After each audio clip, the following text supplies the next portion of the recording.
I'm David Gergen here at the Kennedy School at Harvard, and we're with Senior Minister Lee Kuan Yew of Singapore.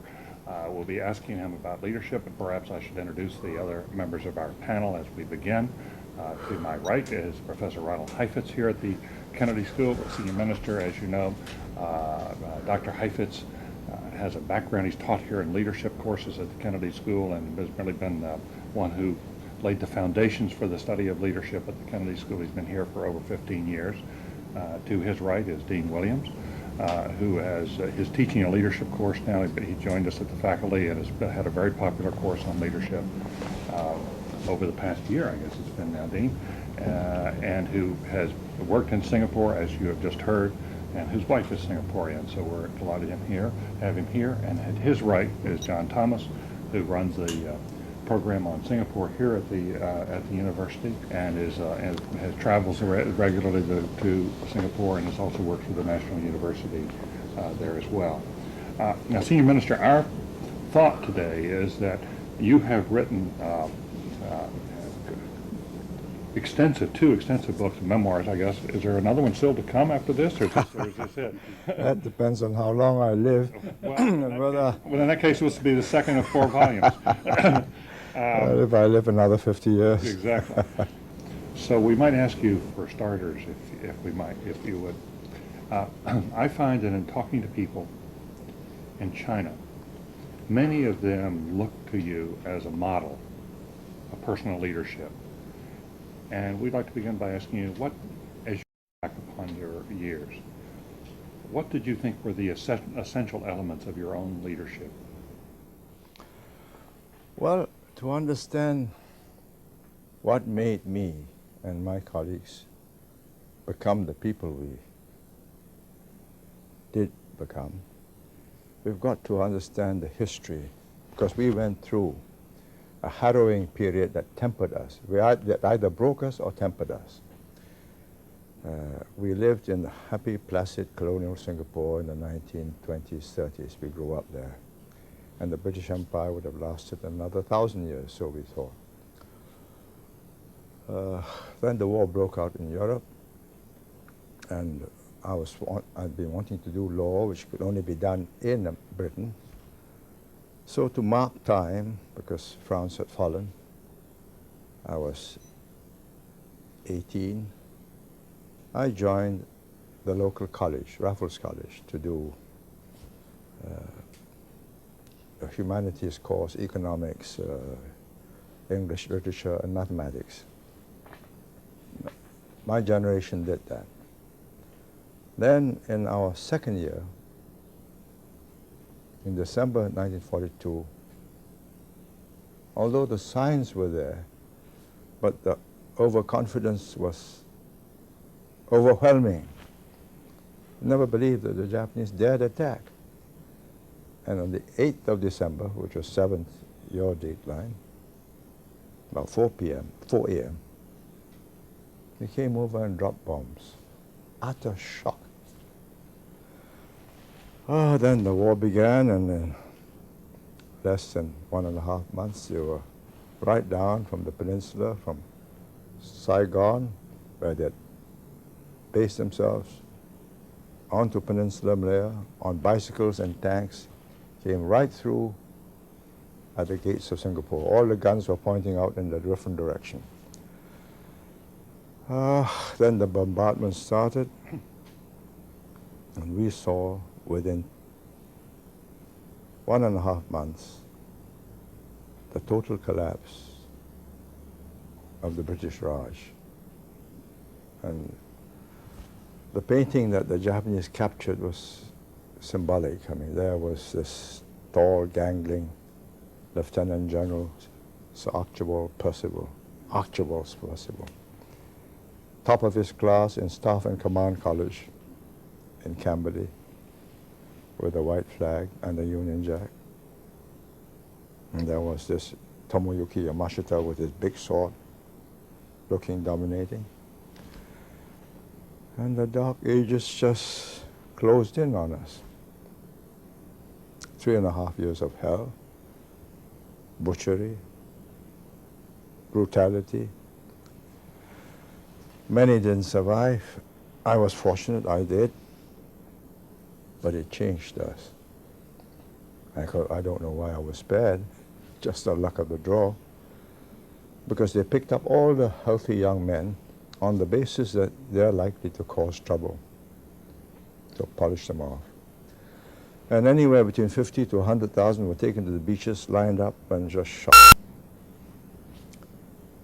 3.5 years of privation, reflection, changed us. What right did they have to do this to us? Why did the British let us down so badly?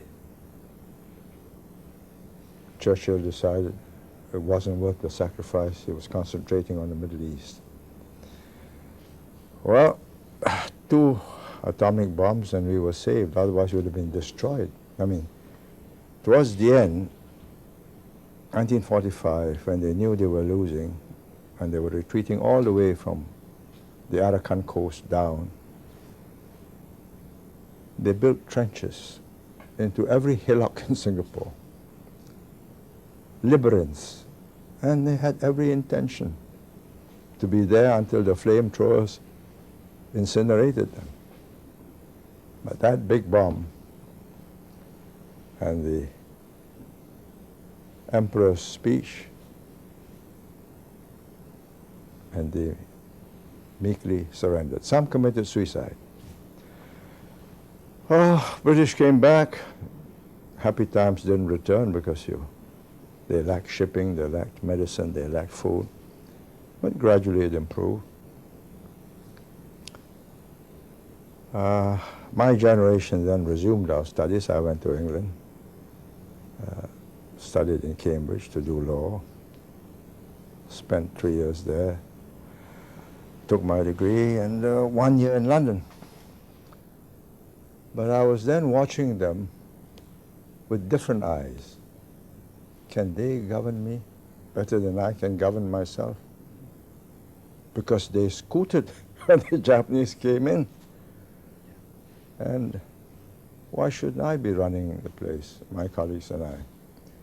So that was the beginning, and we went back, built up mass support, how to build up mass support. Here we were, a group of armchair politicians talking revolution in British pubs, crawling from one pub to the other.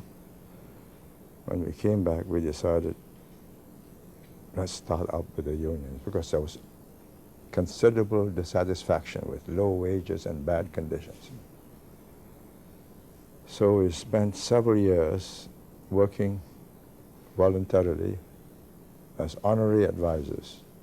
I was a lawyer, it's for free, and we built up a whole host of unions that formed the basis upon which we could base a party, which we did by 4 years later. I started in 1950. By 1954, my colleagues and I, we were about a group of 6 or so.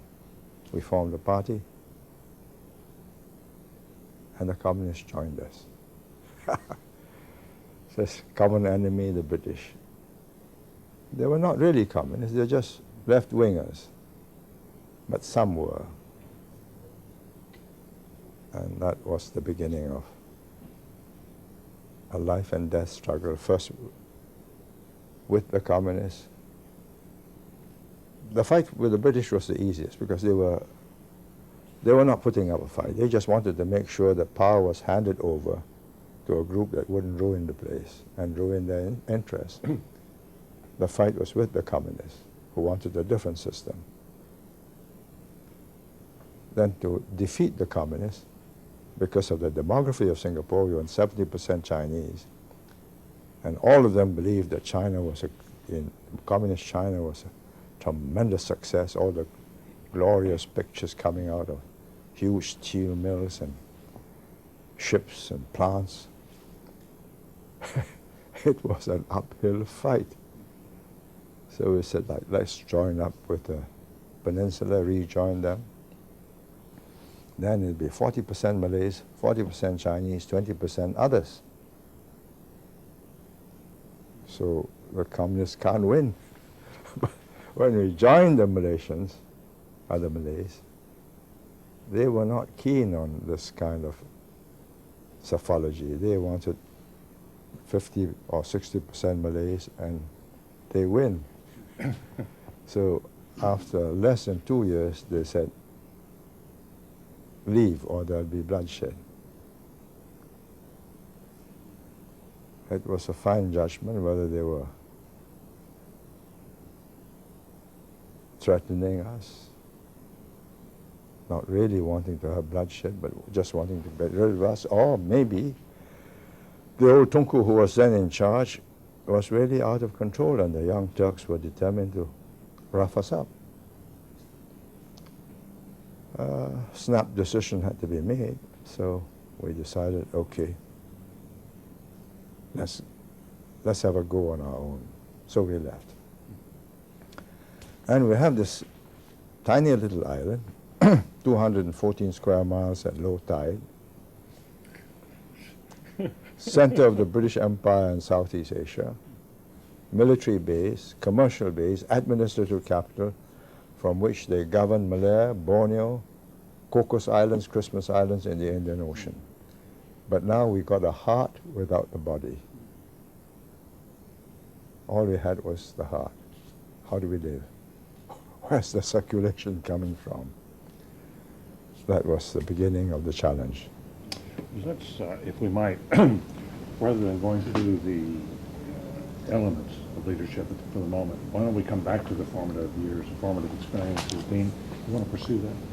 Yeah, could you talk a little bit about the challenges associated with trying to exercise leadership, mobilize, I guess, the competing factions to deal with the challenges of getting the British out of Singapore and Malaya, and that alliance you had with the communists, because potentially that could have been, well, it was threatening to you, and if had they won in any way, they could have just killed you. Oh, we would have been finished off.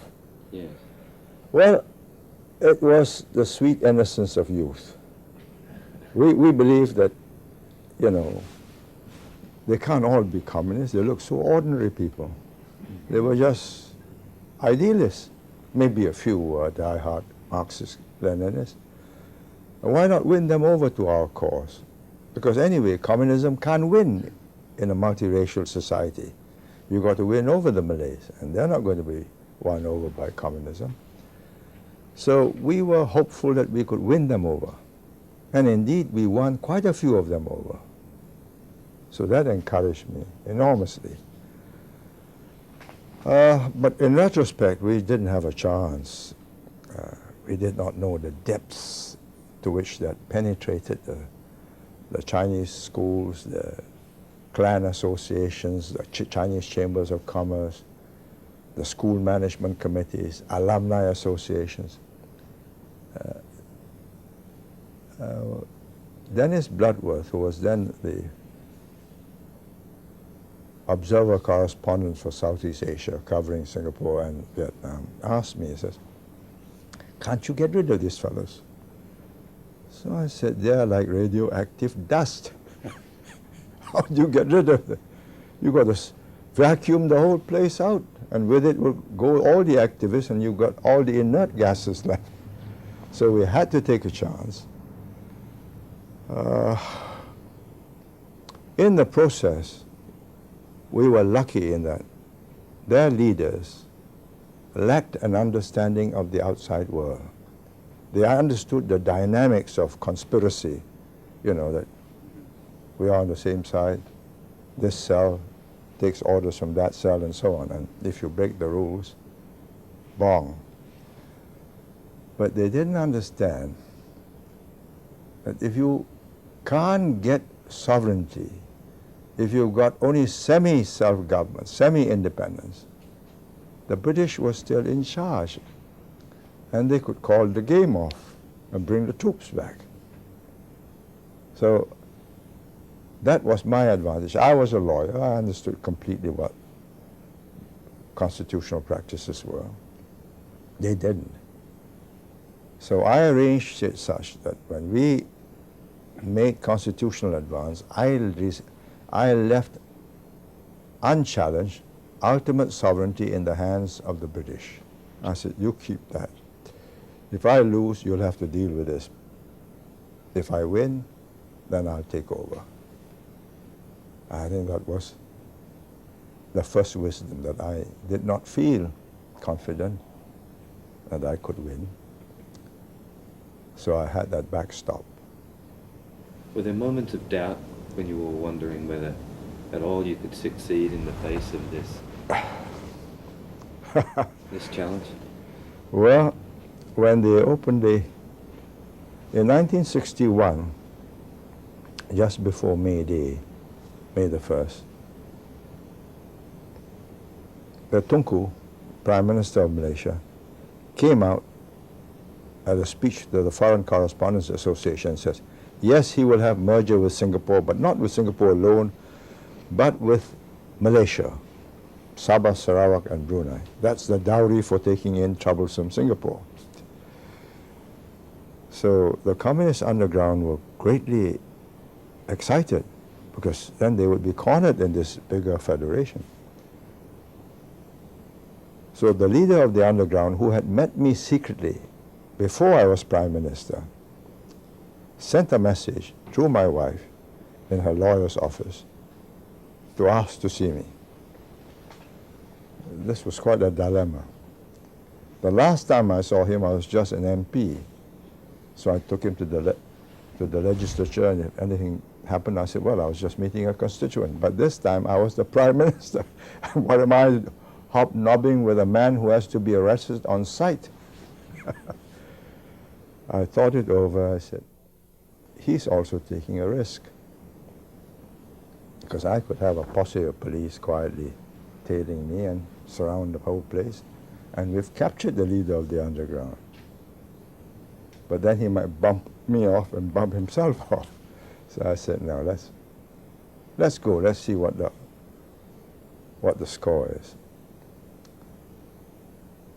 So I picked up a little girl with 2 pigtails at a roundabout, and she directed me to the house where we were going to meet. And I was filled with admiration at the careful planning.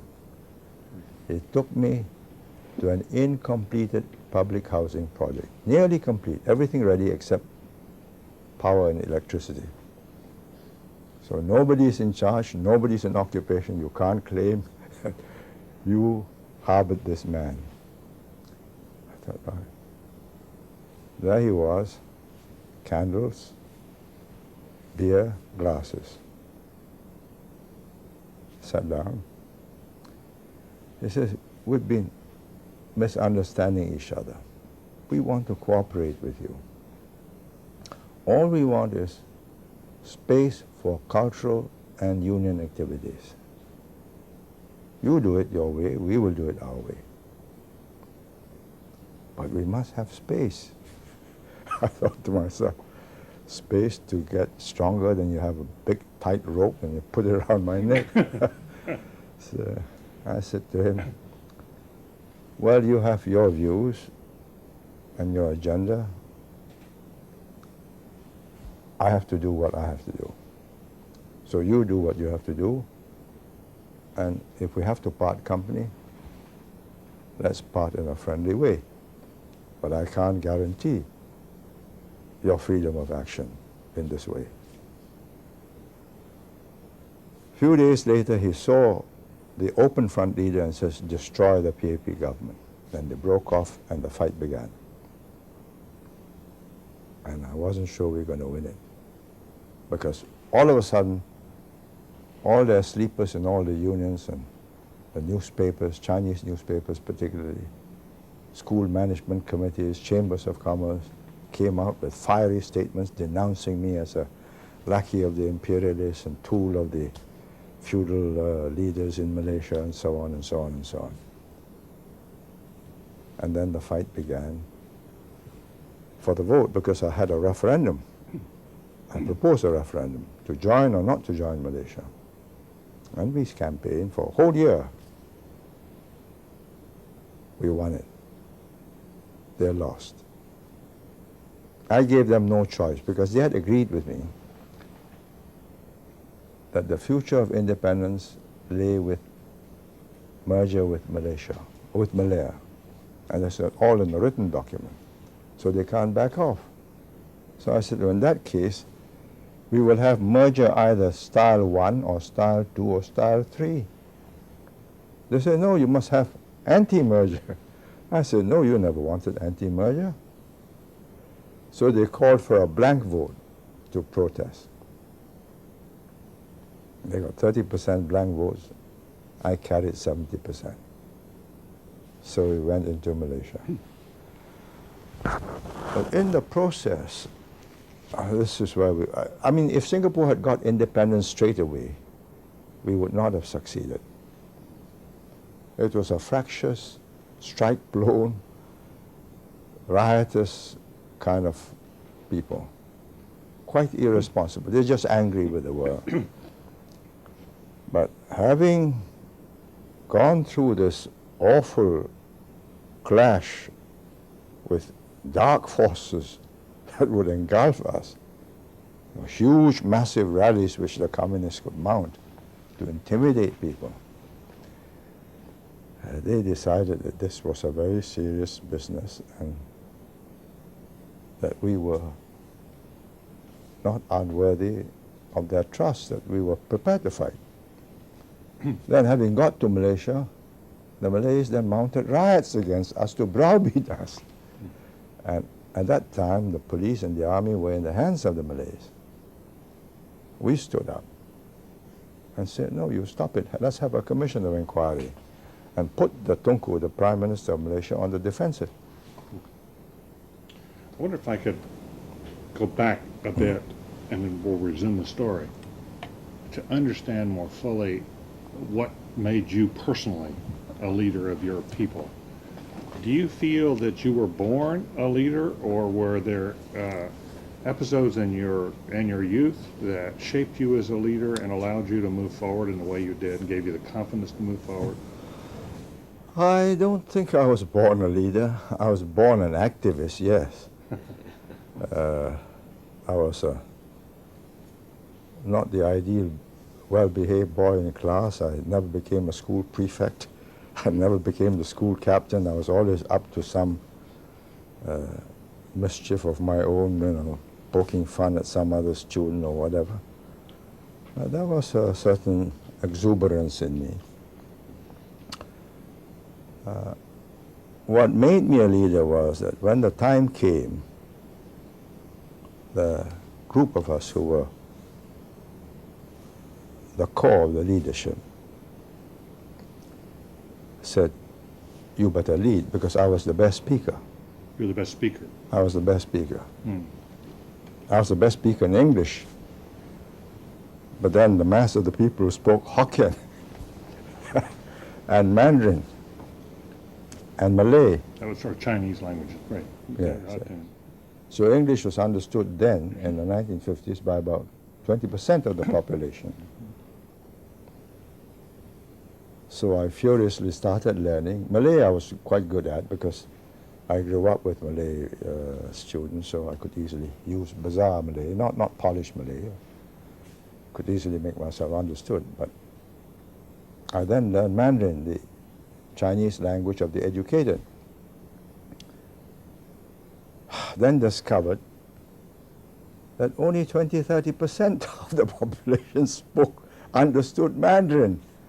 That the vast 70% spoke a variety of dialects, and the most understood dialect was Hokkien, Fujian, what Taiwan uses.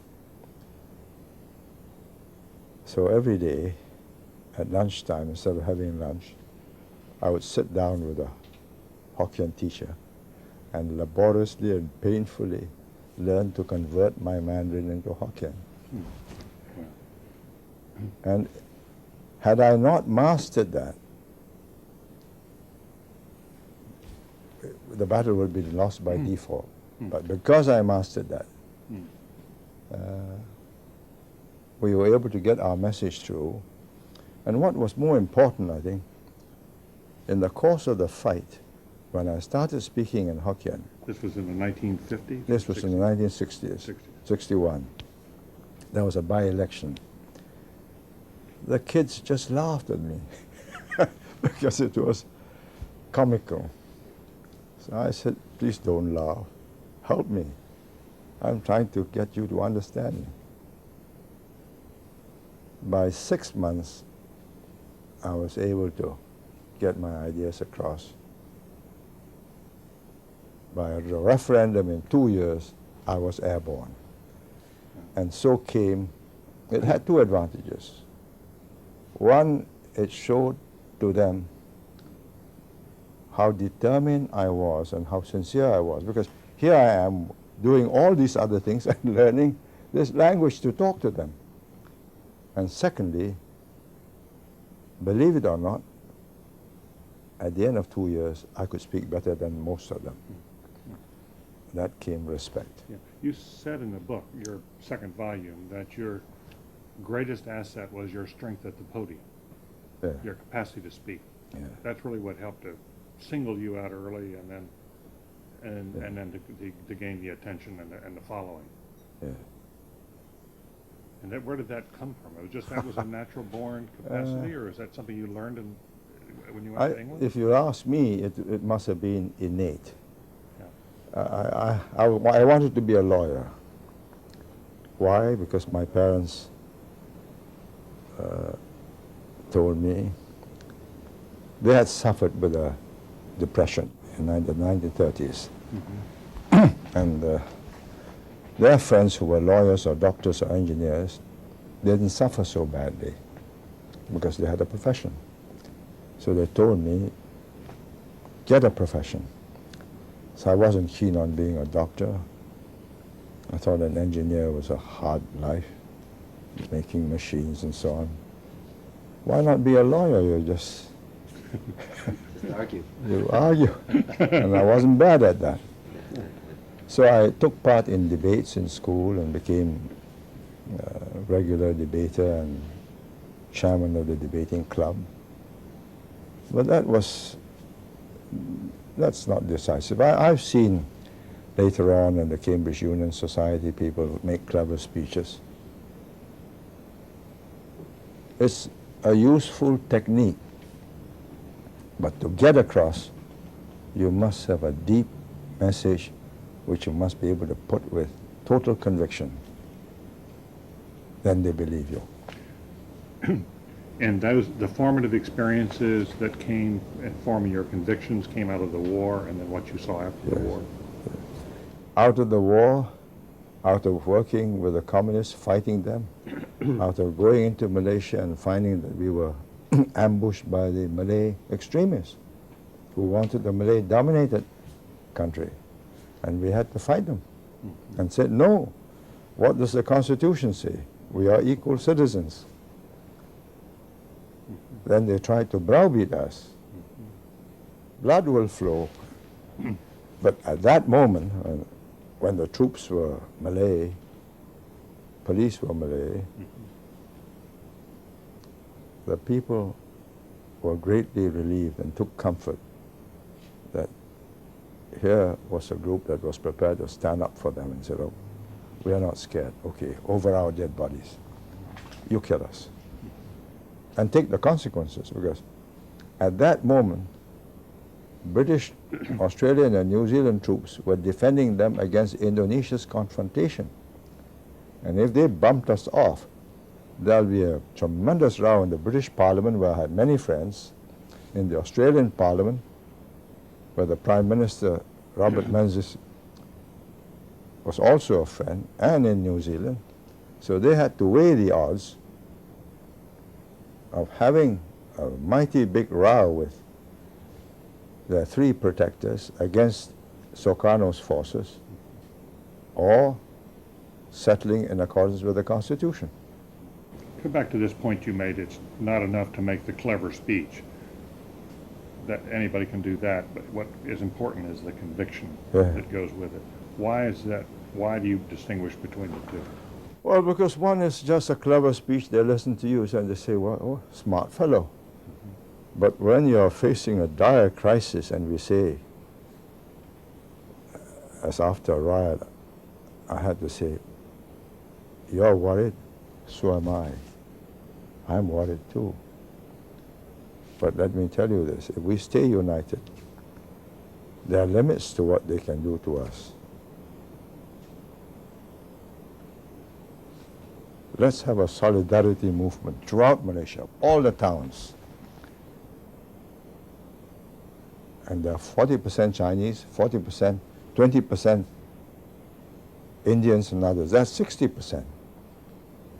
We are the majority. And we might get some Malays to join us too. So that arithmetic, simple, vivid,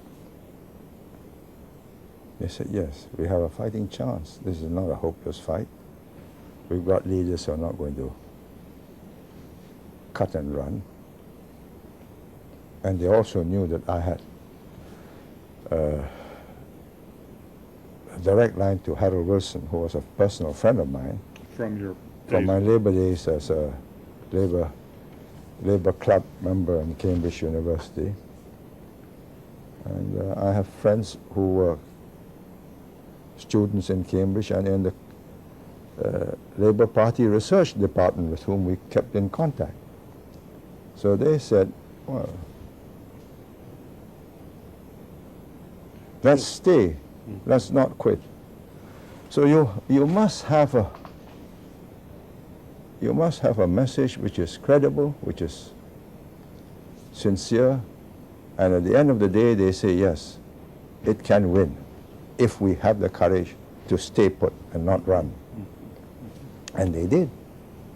Had you come through personal tests of fire before you became a leader of your people? I'm not sure our personal test of fire. I mean, my only test of between life and death was a bit of quick-wittedness. The Japanese corralled us all Chinese into concentration camps for filtering out, to pick out healthy males whom they want to polish off.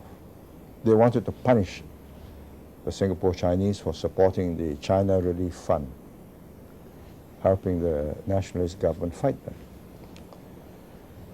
So I was kept with my family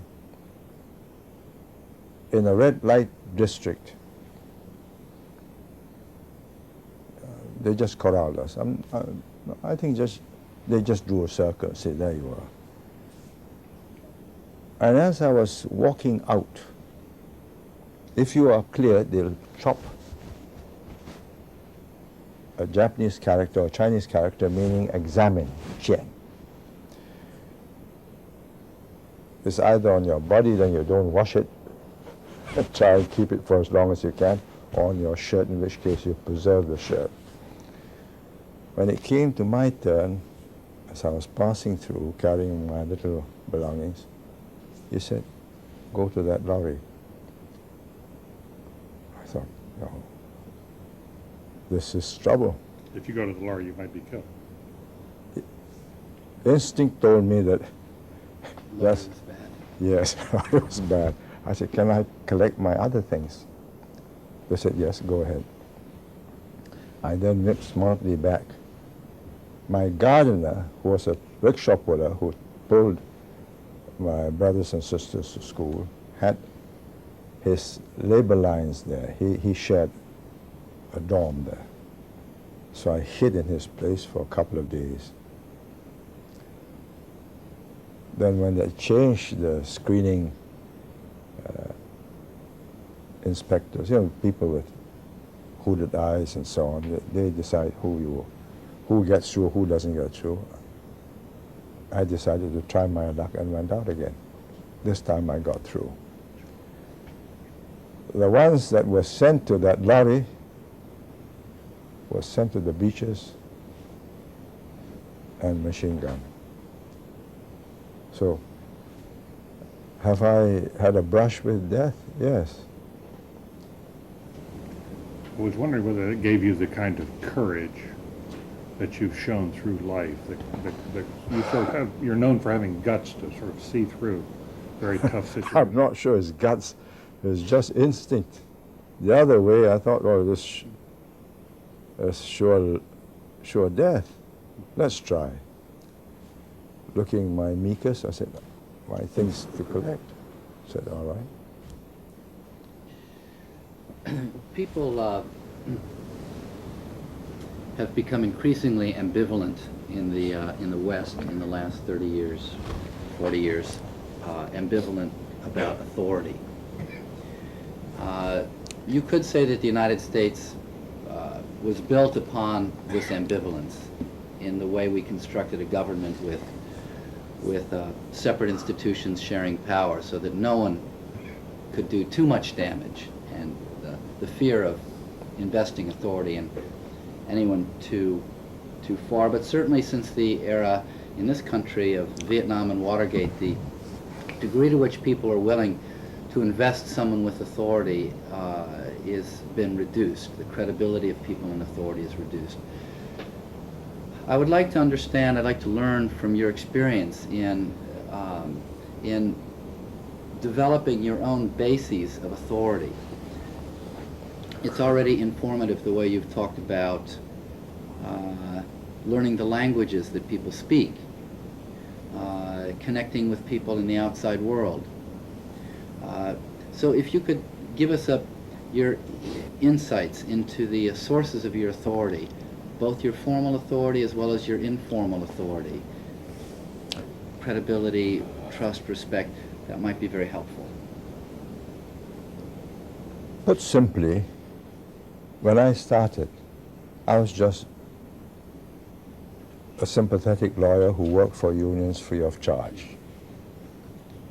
I won their cases, went to arbitration, charged them nothing. So I became a popular figure. I became advisor to about 30, 40 unions.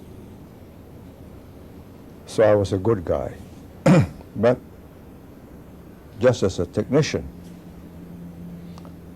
my test came when I had to buck the government. First the British, but that was easy. The British, I knew all the rules of the game, and I could out-debate them in Parliament. I could tweak their noses in court if they charged my clients for sedition. And they were getting tired of their empire. They were. They wanted a way out. They just wanted to make sure that whoever took over could run the place and wouldn't destroy their interests. What was critical in establishing trust and confidence was when I stood up to the communists and fought them. At a time when that was a very dangerous thing to do, because they had elimination squads, they got guerrillas in the jungle, they got killer squads in the towns. And we stood up and said no. And it was a test of both courage to stand up to them and political skills. They denied that they were communists. We're just left-wing socialists. So I did a series of 12 broadcasts to set the scene. And I made it in 3 languages. Can you give us a year on when this? This was 1961, when we broke. So I explained how we as English-educated students, unable to speak to the mass of the people, got together to build this party and then ran into this well-organized group, which had enormous followings. Says, wonderful, let's go fishing in that pond. We might find some good fish. They had no intention of allowing us to poach their fish. But when they said, we are honest, sincere socialists, just like you, I then revealed, onion by onion, I peeled off in 12 broadcasts. Yeah. And I described how I met the Plen, the chief who said he was going to work with me and so on. And it was convincing, because when I met the Plen, he said, we'll work together. you win, you release our people from jail. I said, yes, I have to do that. So I said, how do I know you are the boss? He said, you have to take my word for it. I said, well, I believe this city councillor is one of your men, and he has penetrated David Marshall, who was a Sephardi Jew, very bright fellow, a lawyer, non-communist, and he formed the Workers' Party. I said, you get him to resign. Then I will believe you are the boss. 3 weeks later, when I was in London conferencing with the British, I opened the Straits Times, and the chap had resigned. I thought, God, here was a man whom I had, when I became Prime Minister, I went to the special branch and looked up the files, and there was his picture, wanted on sight.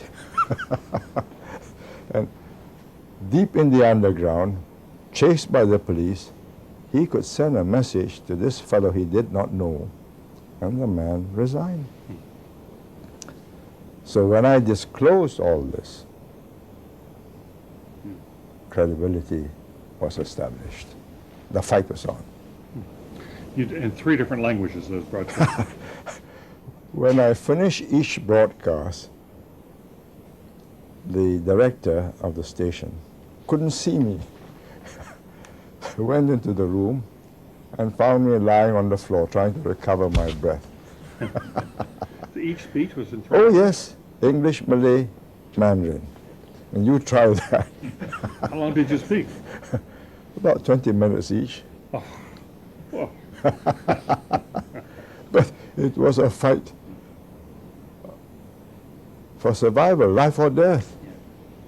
But after that, and when we stood up to the Malay extremists, there can be no question that they knew we were not quitters, and trust was established. Without that trust, we could not have built Singapore. So your authority was based on that trust that you were able to develop with people through your... In crisis. It wasn't, I think it's difficult to establish it in times of calm and just to say, well, you know, it's an argument, therefore I'm a better guy than you. But when the chips are down and you can get eliminated in a very unpleasant way, and you show that you're prepared for it and you'll fight for them, it makes a difference after that.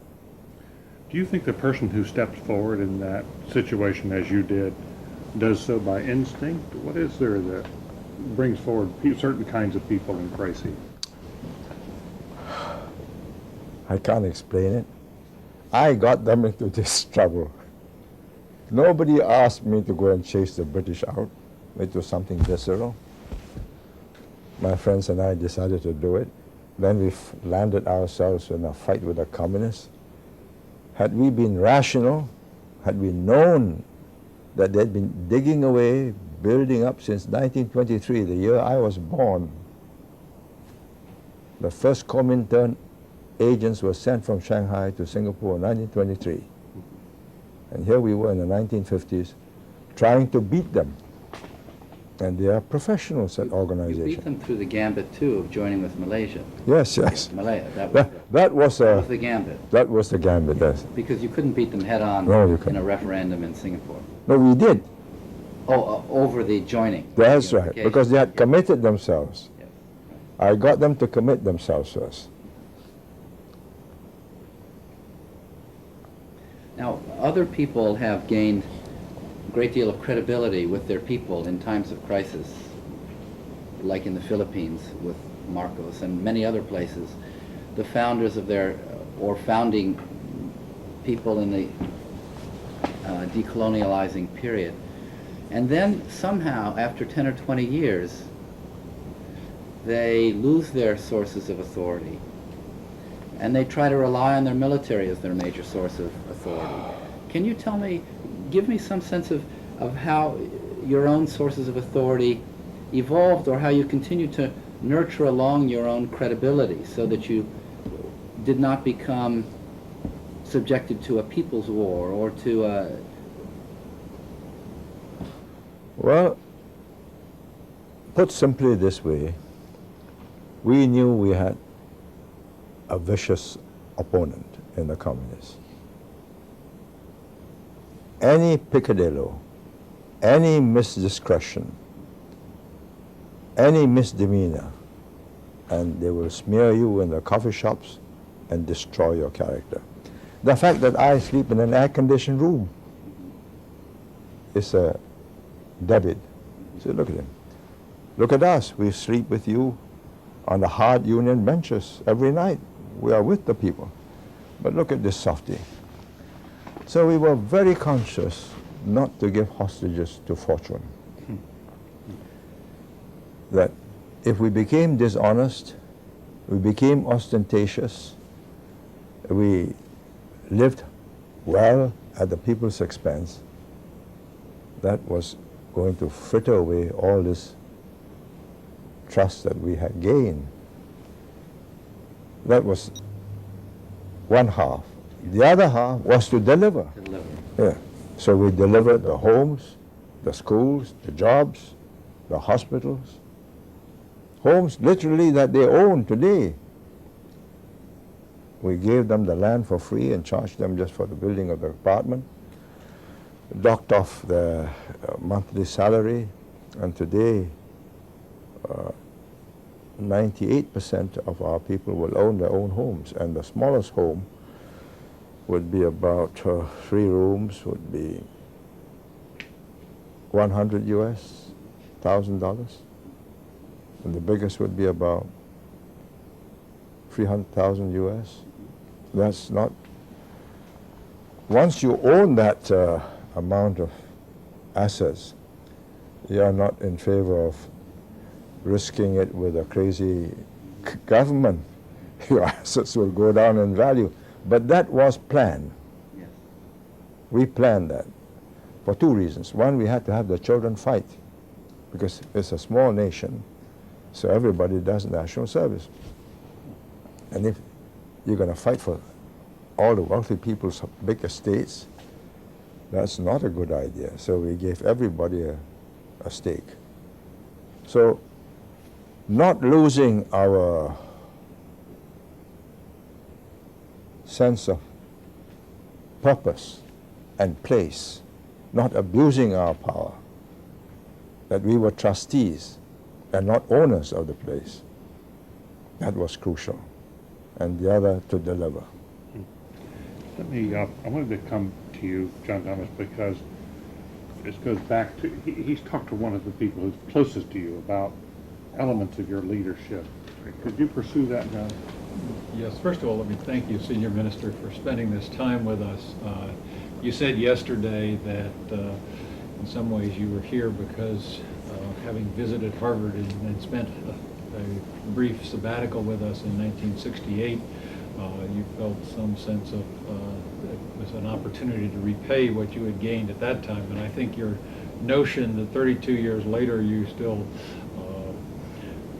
are prepared to reward, to thank us in this way is very significant, and so we want to thank you for this. But I had the opportunity to have a long lunch with a colleague of yours, someone who's worked with you very closely, and I asked him in that conversation, what are the characteristics of the senior minister as a leader? What would you point to as the 5 or 6 things that really characterize him and make him stand out as a leader? And I'd be happy to share his comments with you in a minute, but I'd be very interested in hearing what you think are the personal characteristics that really typify your leadership.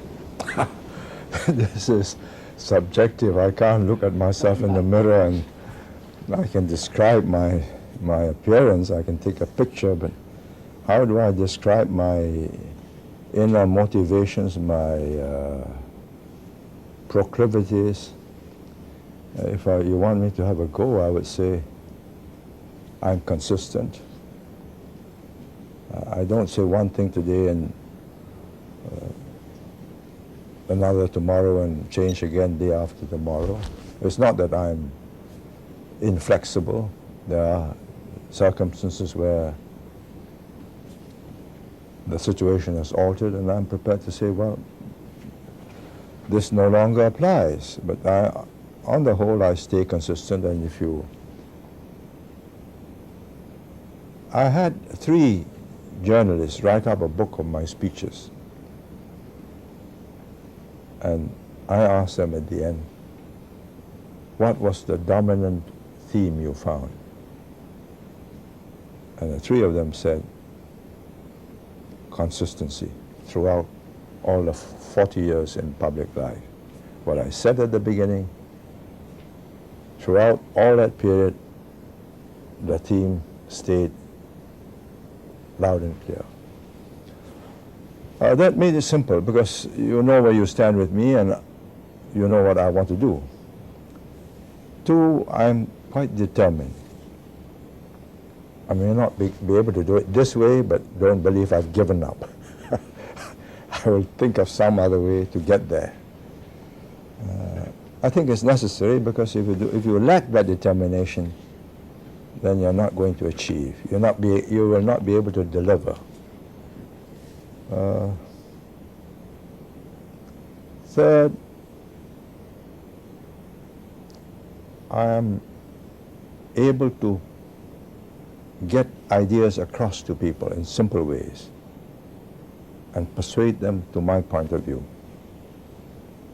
If not the first time, then the second, the third, the 4th time. I don't give up. Eventually, I swing them around.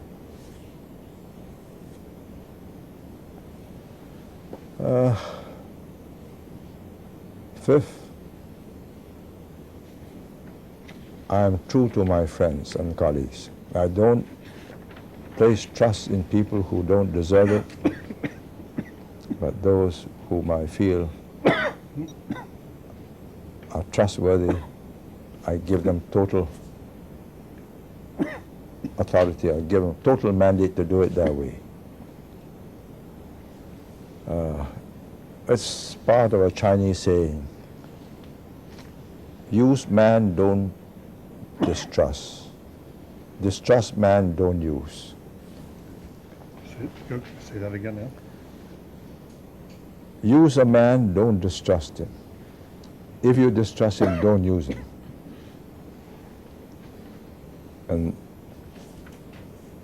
I would say I've been fairly good at sensing who I should not trust. It's part of the EQ problem. I don't think any leader could last for long if his EQ is weak, because you've got to depend on other people to help you do the job. And if you are hoodwinked and you place trust in people who are not sharing your views, you're in trouble. What did this man tell you? All will be revealed. 6 points, and I emphasize that I wrote these down in my own words sometime after the conversation, but the first one was one you made. It said he has a very strong sense of determination. Once he starts something, he will see it through. He persists, he will not fail, and everyone knows that. That helps. It seems to have. Stubborn. Second was he develops a broad vision of where he wants to go, and he connects things. He sees the implications much more fully than most people. Third was he has an unusual grasp of the environment. He understands context and what is possible. He knows where opposition will appear, what people want, such as security or opportunity. He understands hopes, and he understands history. Fourth, he understands the relationships between politics and policies. He understands priorities, preparation, what can be done, when, and how to do it. He reads extensively and he connects things that he has read at different times, sometimes widely separated in time, to get a deep understanding of a particular situation. And the last one, he gets the best people, whether they are friends or enemies. He always welcomes opposition and opposing views until he makes a decision. So those were his. Must be a great supporter of mine. I think that's fair to say. Senior Minister, could we come back to this question of emotional intelligence? It was so interesting that you raised that because, as Dr. Heifetz was just pointing out to me, you're known as a man of brilliance, as a man of extremely rational, careful thought. And yet you raised the question, you said, without emotional intelligence, you can't survive as a leader. Could you sort of balance those two qualities off, IQ and EQ? Well, IQ, you can get beautiful paper done, complex formulas worked out, simple, elegant solutions in the end. But when you've got to get a team to work and put that formula into practice, you're dealing with human beings. And if you're not good at EQ, you can't sense that A doesn't get on with B. When you put them in the same team, it's no good. I had a very brilliant deputy, Go Kingsway. He's a powerful mind, very sharp pen, good economist, good at anything he spends his time on. But he keeps on making mistakes, picking the best people he wants. He'll enthuse about somebody, say, oh, wonderful, he put up a paper for me. Then he says, I want him as my secretary. 6 months later, he'll come back to see me and says, oh, chap's no good, he lacks judgment, change him. He's unable to sense and feel a person. I had another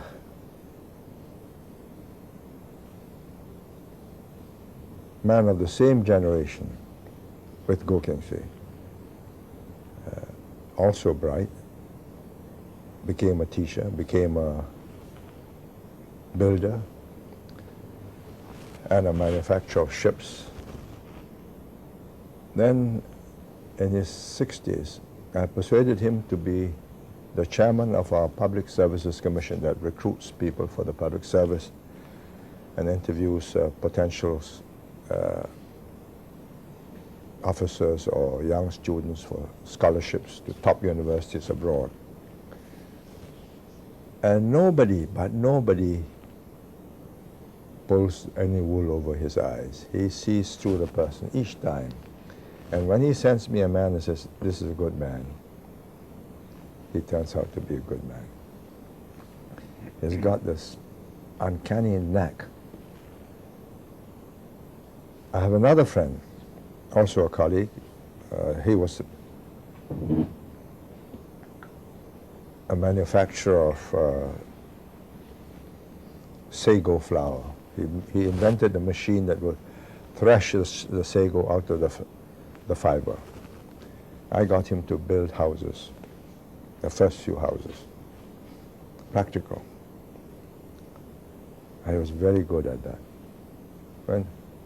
When he shook hands with a former special branch officer who hated us, he didn't know that, a Chinese, who when we took office, switched and worked for Malaya. And he shook hands with the man and says, I recoiled when I felt his palm. Evil man, he said. And he was. How does he know? I don't know. I think his body language, his eyes, his sense of feel of the other person. So I learned, whenever I had to do interviews to choose people, I would get people like Lim Kim San, Tan Tik Chui, people who are very good at seeing through a candidate. And in 1 hour, we'll have the papers before us, records, achievements, various tests, degrees, etc. But in that 1 hour exchange, it's yes or no, and they were very good. I would rate myself as score 1 to 10, I'd give myself 7, maybe 8. But this chap who was chairman of our PSC, I'd give him 10. That's on EQ. Yes, on EQ. And if you had to rate yourself on IQ, 1 to 10? That's easier. You can put me through SAT, and I've never been through one, but I would say maybe 120. What was that? 120 maybe. 120. In an IQ score. An IQ score. IQ Yeah. score. Maybe, I don't know, must have been tailing off over the years as the neurons die. And so in looking for someone to appoint to a position of high authority, or if you're looking toward a leader, would you prefer a high IQ or a high EQ? What I think I hear you saying is have a good enough IQ, but then have a high EQ. That depends on the job. Supposing I wanted somebody to run the Institute of Cell and Molecular Biology and run a research project, then I would say, well, even if his EQ is not that good, but he will chase this thing down the tunnel until he finds what was the gene or what was the little thing that is needed, then I'd go for his IQ. But that would be an exception.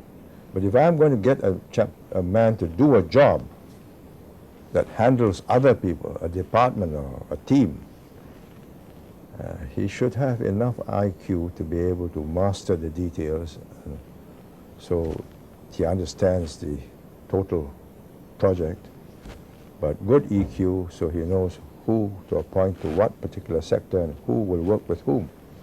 Because if you can't get a good team going, then it's a failure, because he can't do it himself. He's got to get a team to work it for him. Senior Minister, Singapore, more than in most countries, you relied on a group of highly talented and trusted lieutenants, more than organizations. I remember at a time when country were having planning commissions and writing 5-year plans, the World Bank came to you and said, we're going to give you a loan, you have to do a 5-year plan. And in Goh Keng Sui's memoirs, he writes about sitting down on Friday and working through the weekend, and by Tuesday having the 5-year plan. You got the loan from the World Bank and you proceeded as you had planned, but far more than most countries, you in Singapore depended on a group of highly talented individuals. Would you say why you did that, why you didn't follow the path that other countries were following, focusing more on what are the correct institutions for this country? Well, first, we did not inherit strong institutions. The British had the fundamentals, but not much more. We didn't have all that much talent when the British left, because education was limited in the years before the war, and in the years after the war, it was a crash course to produce as many local administrators and doctors and dentists and so on. So we had to make do with the best we can, given the civil service as it was, the university as pretty rudimentary, teaching only the basic subjects, no think tanks. And the natural solution would be, out of this lot who have got outstanding minds, creative, can think the unusual, and help us solve this problem. By about 3 years, there are not very many of them. By about 3 years, you've gone through about 20 or 30 of them, and you've decided that these 6 are your key players. And they built the institutions. For instance, Hans Huyssen, who was a very talented administrator, a friend of mine, older than me by about 6 or 7 years. He was very good at picking winners. The present Prime Minister he picked. He introduced him because the present Prime Minister, Goh Chok Tong, had worked for him.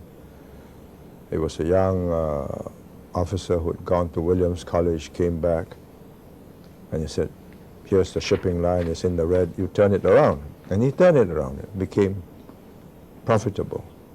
And he could meet with shipping magnates in Hong Kong and never got tainted. I mean, in shipping, you pass each other golf clubs with, instead of golf balls, you have a nugget of diamonds or pearls or whatever. I mean, that's commonplace. So he picked another man who was a banker, whom he met as Minister of Finance, is now Deputy Prime Minister and Minister for Defense. So he had this uncanny ability to say, this is a good man. And he built institutions. He built the Economic Development Board that had offices around the world to sell Singapore and bring investments in. He developed Jurong Industrial Park and hived that off into a whole company. He developed the Development Bank of Singapore because our banks were not accustomed to lending money on manufacturing projects that may not yield returns for 4, 5, 6 years. So he formed this bank, got the other banks to contribute, but we took the lion's share. So he created those institutions, and so did the others. I mean, Lim Kim San started the Housing and Development Board, and from there a whole series of other subsidiary boards making sand, making concrete, making doors, standard doors and so on. But institutions as such came later when we had more talent to spare. Then you say, right, we'll have the Institute of Public Policy, and you put 6 or 7 bright people under one practical man or woman and say, look, study this, or Institute of Defense Policy. And by then we had a retired diplomat who was head of intelligence. He's now our president, and he started that. But it's a second stage process after you've developed enough talent and people had experience, talented people with experience in specific fields, then you institutionalize them. Again, I'd like to follow up. I'd like to go to the question of corruption. You've made some references to it in terms of everybody needing to be clean, of golf balls in Hong Kong, etc. Singapore in the 50s was a place of deals and corruption and sort of a freewheeling port city in which everything happened. However, you came in and you wiped this out. You have made Singapore probably the least corrupt nation in the world. You also got rid of organized crime in Singapore. I'm told, I'd like to ask you about this also, I'm told there is a famous film clip from Singapore Broadcasting Corporation, the early days when you went to the studio and you had a couple of members of the triads rounded up and brought into the studio, and you confronted them directly and told them that either they were going to leave Singapore or you were going to leave Singapore. But I'd like you to talk about the various ways in which you altered this very fundamental fact of Singapore life and made it such an exemplary. You can't alter it in one dramatic set of moves. This is an ongoing push drive, push, drive, never stops. But when we came in, corruption had already begun to creep. I mean, the government ahead of us was formed first by David Marshall, who was an honest man, a very able lawyer, and he didn't need to be corrupt. Then, when he resigned, a less able man called Lim Yu Hock took over. And under him was a very fractious government that was only held together because there was loot. So for about 3.5 years, it was beginning to get crummy and affecting the whole administration. This was one of our problems. We didn't feel strong enough to fight the communists to take over.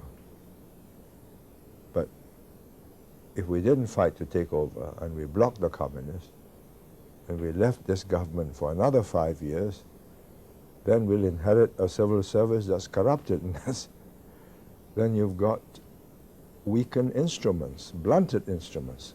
So that forced us to take over. And when we took over, we decided that this was the critical factor. If we did not make it that every dollar that was put in at the top reaches the ground as $1, we're not going to succeed, because we have few dollars. And the communists will just kill us. Look at it, another corrupt bunch. So we came in and we made a symbolic act. We dressed in white shirts, white trousers, and said we will be what we represent. We were also, of course, sickened by the hypocrisy and the venality of so many nationalist leaders that took power and within a short number of years just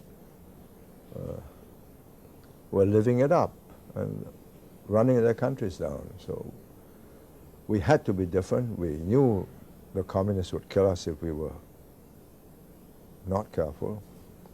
And we had the incentive to want to see that every dollar reaches the ground. So we changed the rules, made it transparent, no discretion, everything was open. So if you do something unusual, your subordinate or your peers will notice. Then I also put the Anti-Corruption Corrupt Practices Investigation Bureau under my personal portfolio so that everybody knew that I'm personally going to lead this drive.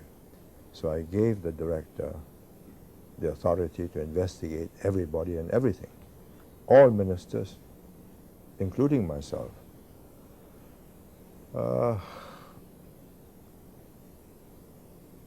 The first job was to get rid of the triads, because they are part of Singapore society from time immemorial. They came from China and they lived off extortion. And just as in Taiwan, when they go into elections, they can intimidate or they can buy votes for you. In Taiwan, they call it black gold. And I was determined that because we were in the opposition and Lim Yu Hock used the triads, we told them during the election campaign, this is your last chance. When we win, you're out. So do your worst. You're not scaring us. But of course, by that time, the groundswell was so solidly on our side, they knew that we were most likely to win and we will deal with them. So having won, we just polished them off. We had special laws which the British had passed called Criminal Law Temporary Provisions Act, where you can't have evidence against a criminal because of his triad links or drug smuggling or whatever. You can lock him up for 2 years. And it goes to a special advisory committee where evidence is placed, not necessarily enough for a conviction in court. So within 2 years, we cleaned up the lot.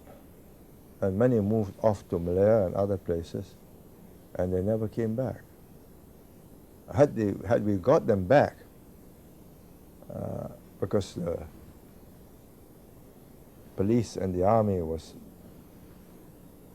attacking the populace, so we used them to fight them, I think then they would have grown, which was what happened in other parts of the world.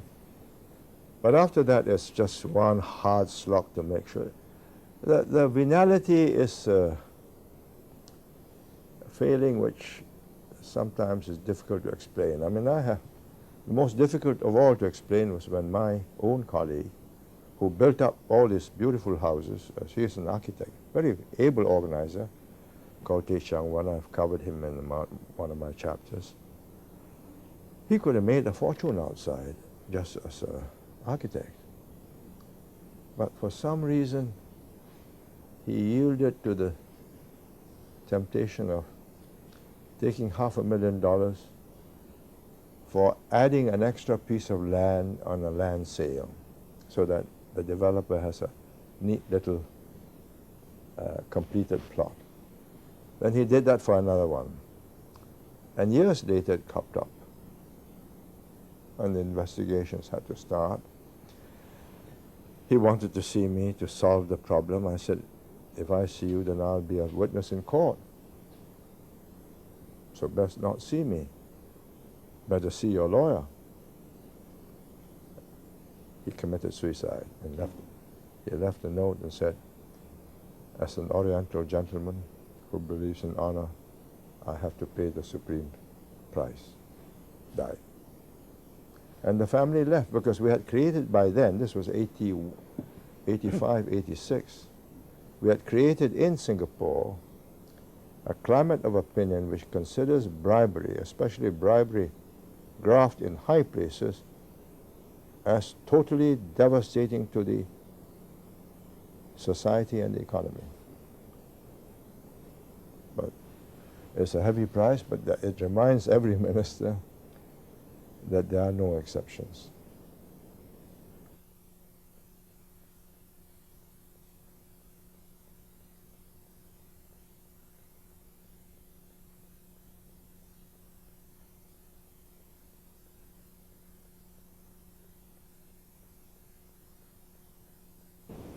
Let me follow up with a slightly different question. You have spoken at times of the importance of Asian values.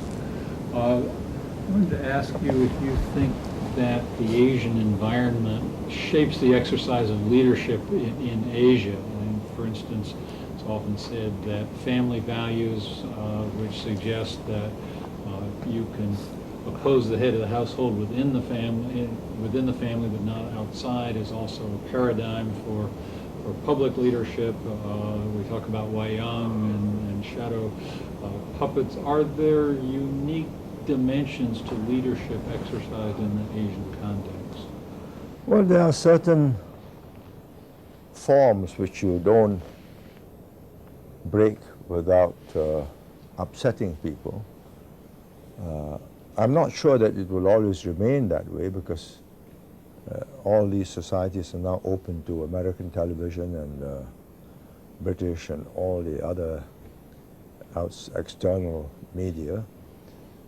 But by and large, there is a certain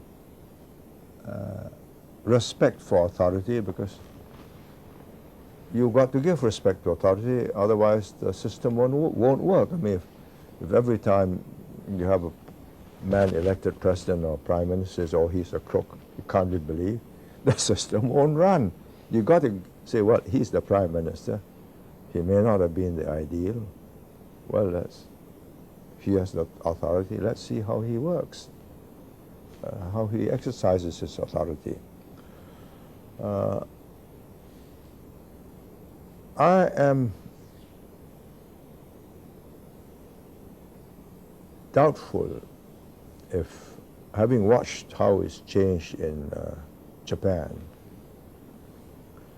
that it can remain unchanged in the rest of Asia. I think it will slowly change, but But you will not reach a stage where you can caricature or, you know, what you do here. And Al Gore goes to, makes a speech, and then the next day he watches a caricature, a satire of himself, and the next debate he gets inhibited because of that. I think that would be thought by the majority of the population as unbecoming. Okay, so you know that he has got his quirks, but let's wait till he's no longer in office, then we can poke fun. But when he's in office, it does not become us to diminish him.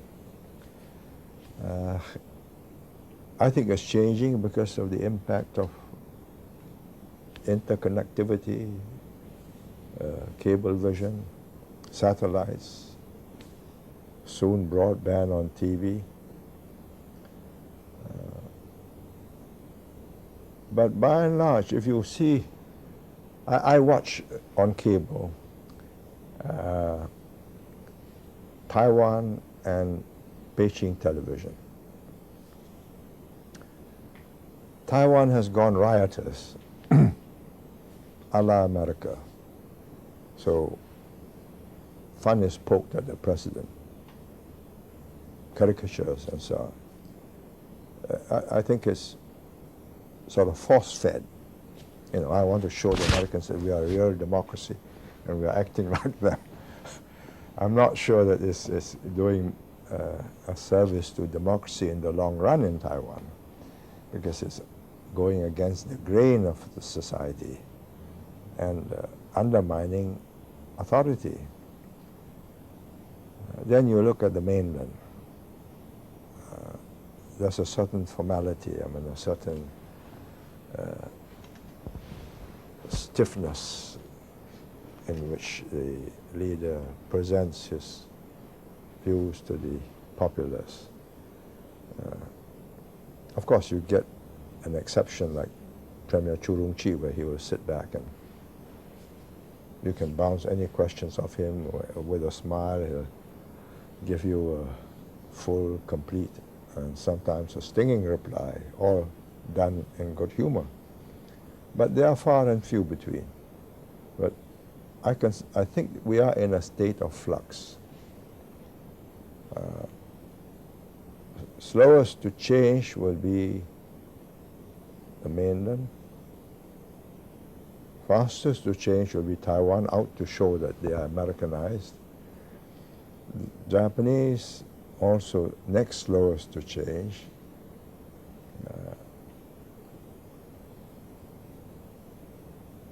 In Indonesia, it's gone a little haywire.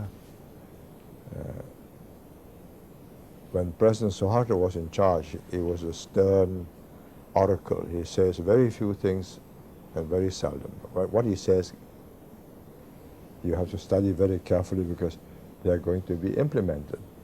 Then it went to Habibie, President Habibie, and he wanted to be a cuddly teddy bear, and he met the press every day. And in the process, made the presidency a very different kind of institution. So now you've got Abdul Rahman Wahid, president, very accomplished speaker of English, German, French, Dutch, Arabic. His eyesight not so good. But he's trying to go back to the Suharto Delphic oracle. Can't go back. The place has changed. The media is wide open. Habibie had encouraged it or couldn't stop it. So I think they're in for a very open season. Everything's sold. Real news, false news. I don't know whether it's true or untrue, but there's a picture of a woman sitting on the president's lap with the president's arm around her, and in Suharto's time, I think that whole publishing house would have been captured and burned. But now you have this attractive, titillating picture being reproduced by all the others, and the woman was encouraged and produced more pictures. So it keeps the story going. So I think these are countries where the style of leadership is undergoing a transition. We have students from around the world in our leadership classes and other classes. Do you think that we ought to try to make distinctions between leadership as it's exercised in one part of the world or another?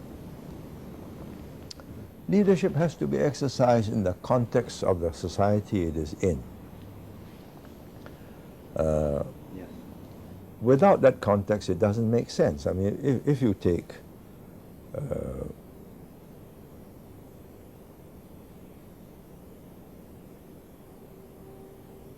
it's very difficult when I'm talking of living beings.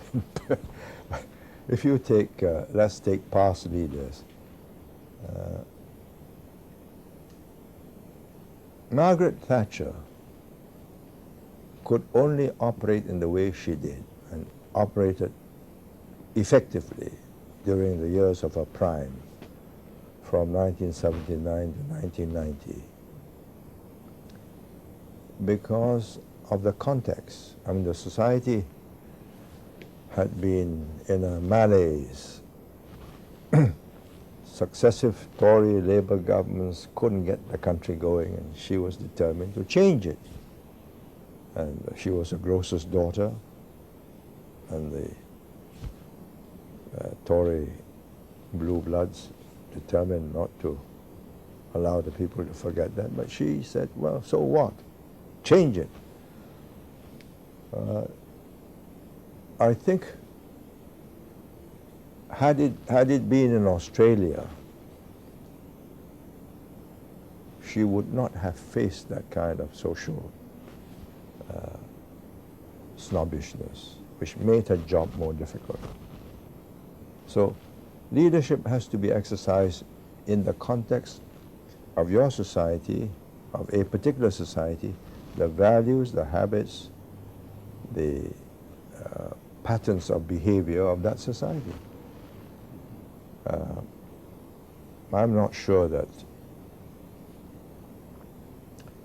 if you get Mr. Mori to go to Taiwan and lead the Taiwanese people, I think he wouldn't fly, because immediately he'd be put on camera and says, 5 questioners. And that's not the way the leadership is resolved. There you meet quietly, and Mr. Obuchi passes his view on his as he was ill on his deathbed, and says, please settle this. And so Mr. Mori emerged. So, but he can only govern in that society.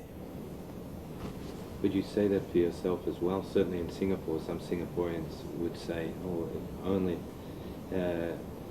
Prime Minister Lee were heading China or India or even the United States for that matter, it'd be significantly different country. I mean, CEOs change companies all the time, so essentially what you're saying, the contexts are too radically different. You can change CEOs within companies sharing the same culture. So you can take 2 French companies, you can change CEOs. I mean, Thierry Desmarais of Total took Elf Fina, so it became Total Fina. Then he took Elf Aquitaine, so it's Total Elf, Total Fina Elf. But they are all of a similar culture. When Jürgen Schrempf took over, Daimler took over Chrysler, that's a cross-border merger.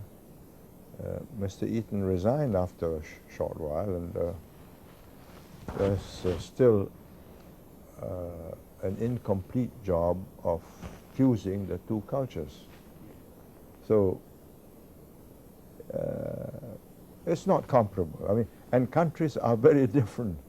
From each country is more different from the other than one company from another. Are there some values that are go across cultures that will be respected? Your consistency, for example, or your authenticity, because you spoke from conviction. There must be some of these that are fairly universal, but may change on the margins within different contexts. Well, but not. I will not be able to be as effective, Yeah. and because they will not identify with me. I mean, let's put it this way. I was in Malaysia for 2 years, 63, 64, 65. And at the time I left, many people identified my views as their interests. They have seen how Singapore has lived up to those views. But the younger generation has grown up in Malaysia, having to comply with a different framework within which they can grow. Now, if I were to go back and make the same speeches or an updated speech of what I made, say, in 1965, they'd be terrified. Say, God, we'll have another riot. Because they would now be conscious of the fact. I mean, they have accepted Malay dominance. And just the other day, I mean, somebody suggested that perhaps it was time not to have the special economic privileges for Malays, the Bumiputras. And there was a tremendous uproar from UMNO youth. So, you know, reminding everybody of the bloodshed in 1969. So the context has changed. So whilst these values may still be admired, the consequences of implementing those values in the new situation would be quite disturbing for them. What about with Singapore today, where the context is changing? And I think in 1990, was it, where you let go of the reins and moved from the foreground to the background as senior minister? Was that had something to do with the shifting context, that you felt like you could no longer be as effective personally as you wanted to be, or there was a need to manage the transition to ensure that there was a new capable and committed group of leaders running the country? Because it's unusual in many countries, people, your contemporaries, would either be thrown out or die in office in their old age. But I had a responsibility to make sure that the system would work after me. And as you know, there were serious doubts as to whether the system would survive me. My simple calculation was thus: let me carry on for another 5 years. I've won the election. What does that prove?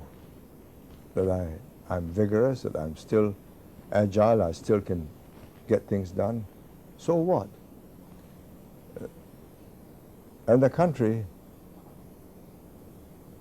has got to cross this watershed of a long-serving leader who had customized the way in which he runs the government. You know, it's like one of these motor car seats and steering wheel where everything has been configured to your shape of your hands, your fingers, and you press the button and reset your way. Or should I get out, allow the system to loosen up, get the new leader to reconfigure the government, reconfigure the driving seat, help him so that there are no crashing of gears? Now, between the two, one, I've only proved that I'm still healthy. Two, I would have done an immense benefit to the country, to the government, and to myself that I've got a government now in place that can do without me. I was useful for the first 2 years, 3 years, but they soon got the hang of it, and they did things slightly differently at the beginning, now more and more differently, because they're dealing with the younger generation and a changing environment, changing technology. It has to be different, and I think, let's say I've hung on for another 10 years. It would be a disaster. I watched Suharto go down in 1997, and I thought to myself, you know, if only he had stood down a few years earlier, he would have been a great figure in Indonesian history.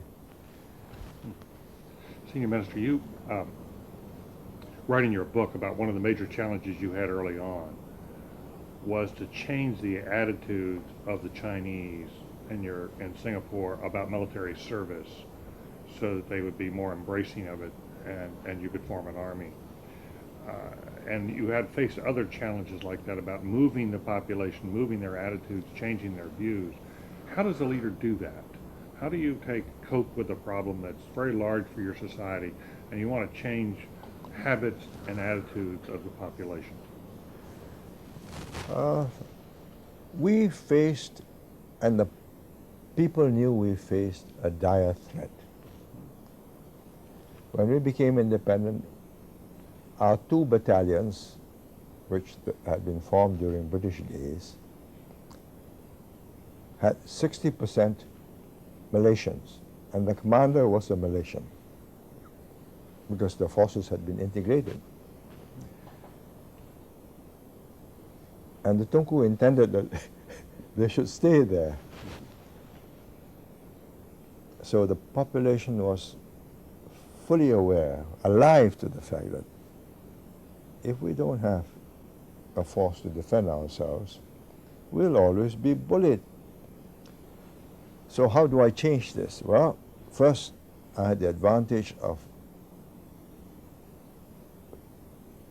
fear that if we don't have this, we are in trouble.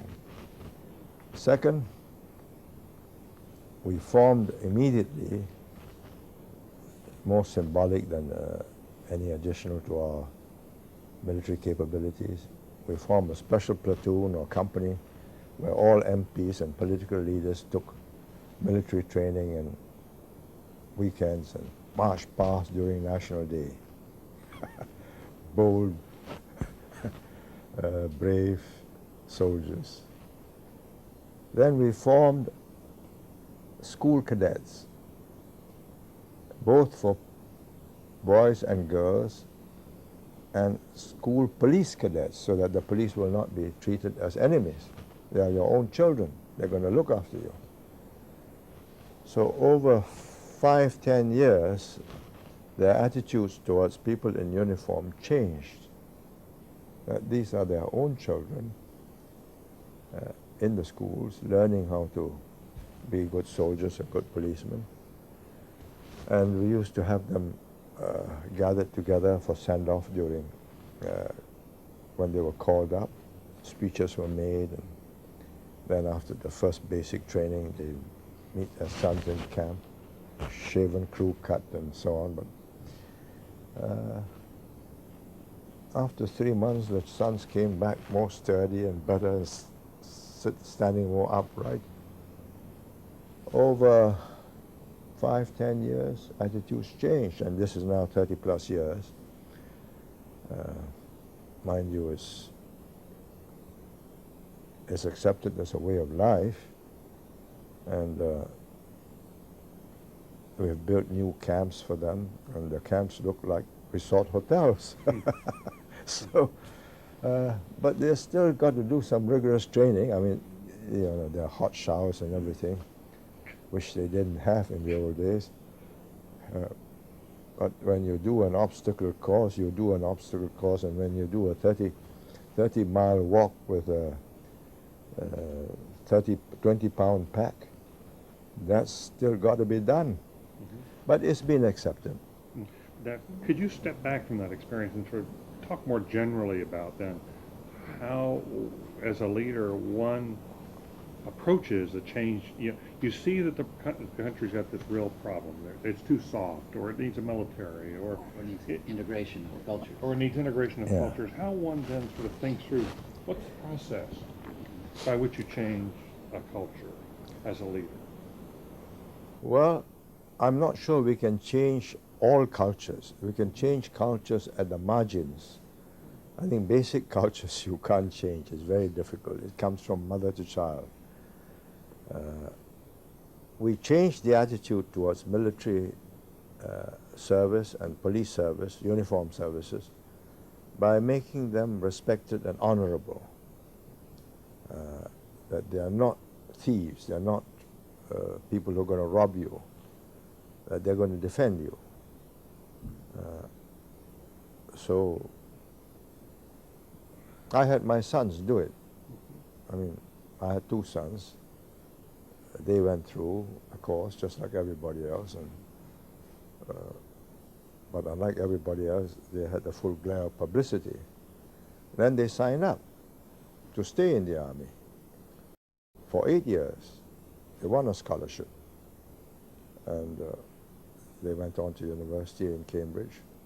One did mathematics, another did engineering. But during the vacations, they came back for military training or went with the British Army on exercises on the Rhine or in Canada. And when they finished, they came to your Fort Sill or Fort Leavenworth to learn staff and command or artillery or whatever. So gradually, the people began to associate military and the officer corps with excellence. And indeed, of the cabinet, this younger cabinet of 15,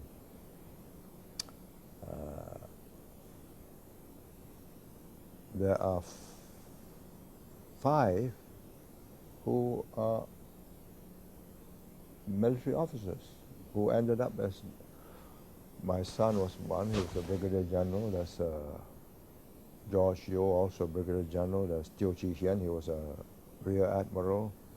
There's Lim Hung Kiang, he's a colonel. But, there's Lim Sui Se, he was, I think, a major. But you know, the public now associates the officer corps with excellence. These are people who have gone through the academic process, top scores, done well in the army, reached staff grade, and now are ministers. So perceptions have changed, and we did that deliberately. We have a fast flow through in the army, in the armed forces, because it's always a young force. So by about, when they sign up, they know that by the time they are 30 plus, they can start a second career. And we usually send them off to business school or, you know, Harvard, Stanford or whatever, and then they start a second career. Were you thinking in the long term back then? Oh yes, indeed. Yes, realizing you're going to it's going to take, you know, decades Yeah. to shift values and change mindsets. Yeah. Well, we had to start, but we have done, we have shifted the values. But we have some problems now because parents are wealthy, so they say, why should my son serve a bond for 8 years? Let's make it 4 years, or I'll pay for my son. So it's a changing situation, but they no longer think that soldiering is a demeaning or low-level job. Now, many people in top positions of political power imagine that they can make a major change in social attitudes, either through the use of their formal authority or through the expert fashioning of some brilliant policy piece of engineering. In either case, that the work can get done quickly and authoritatively and expertly. For example, President Clinton tried in his first year of office to change a seventh of the nation's economy in healthcare, which affects every single person's own deep anxieties about the care of their parents and their children and themselves, and deep in economic investments very quickly through policy instruments, rather than seeing the need to. So, on the one hand, you've been, from the West, some people worry about your authoritative capacity, and yet you keep describing the pacing at which you're, the slowness, the use of these various vehicles to work the public, working issues at a rate that people can take. Yeah.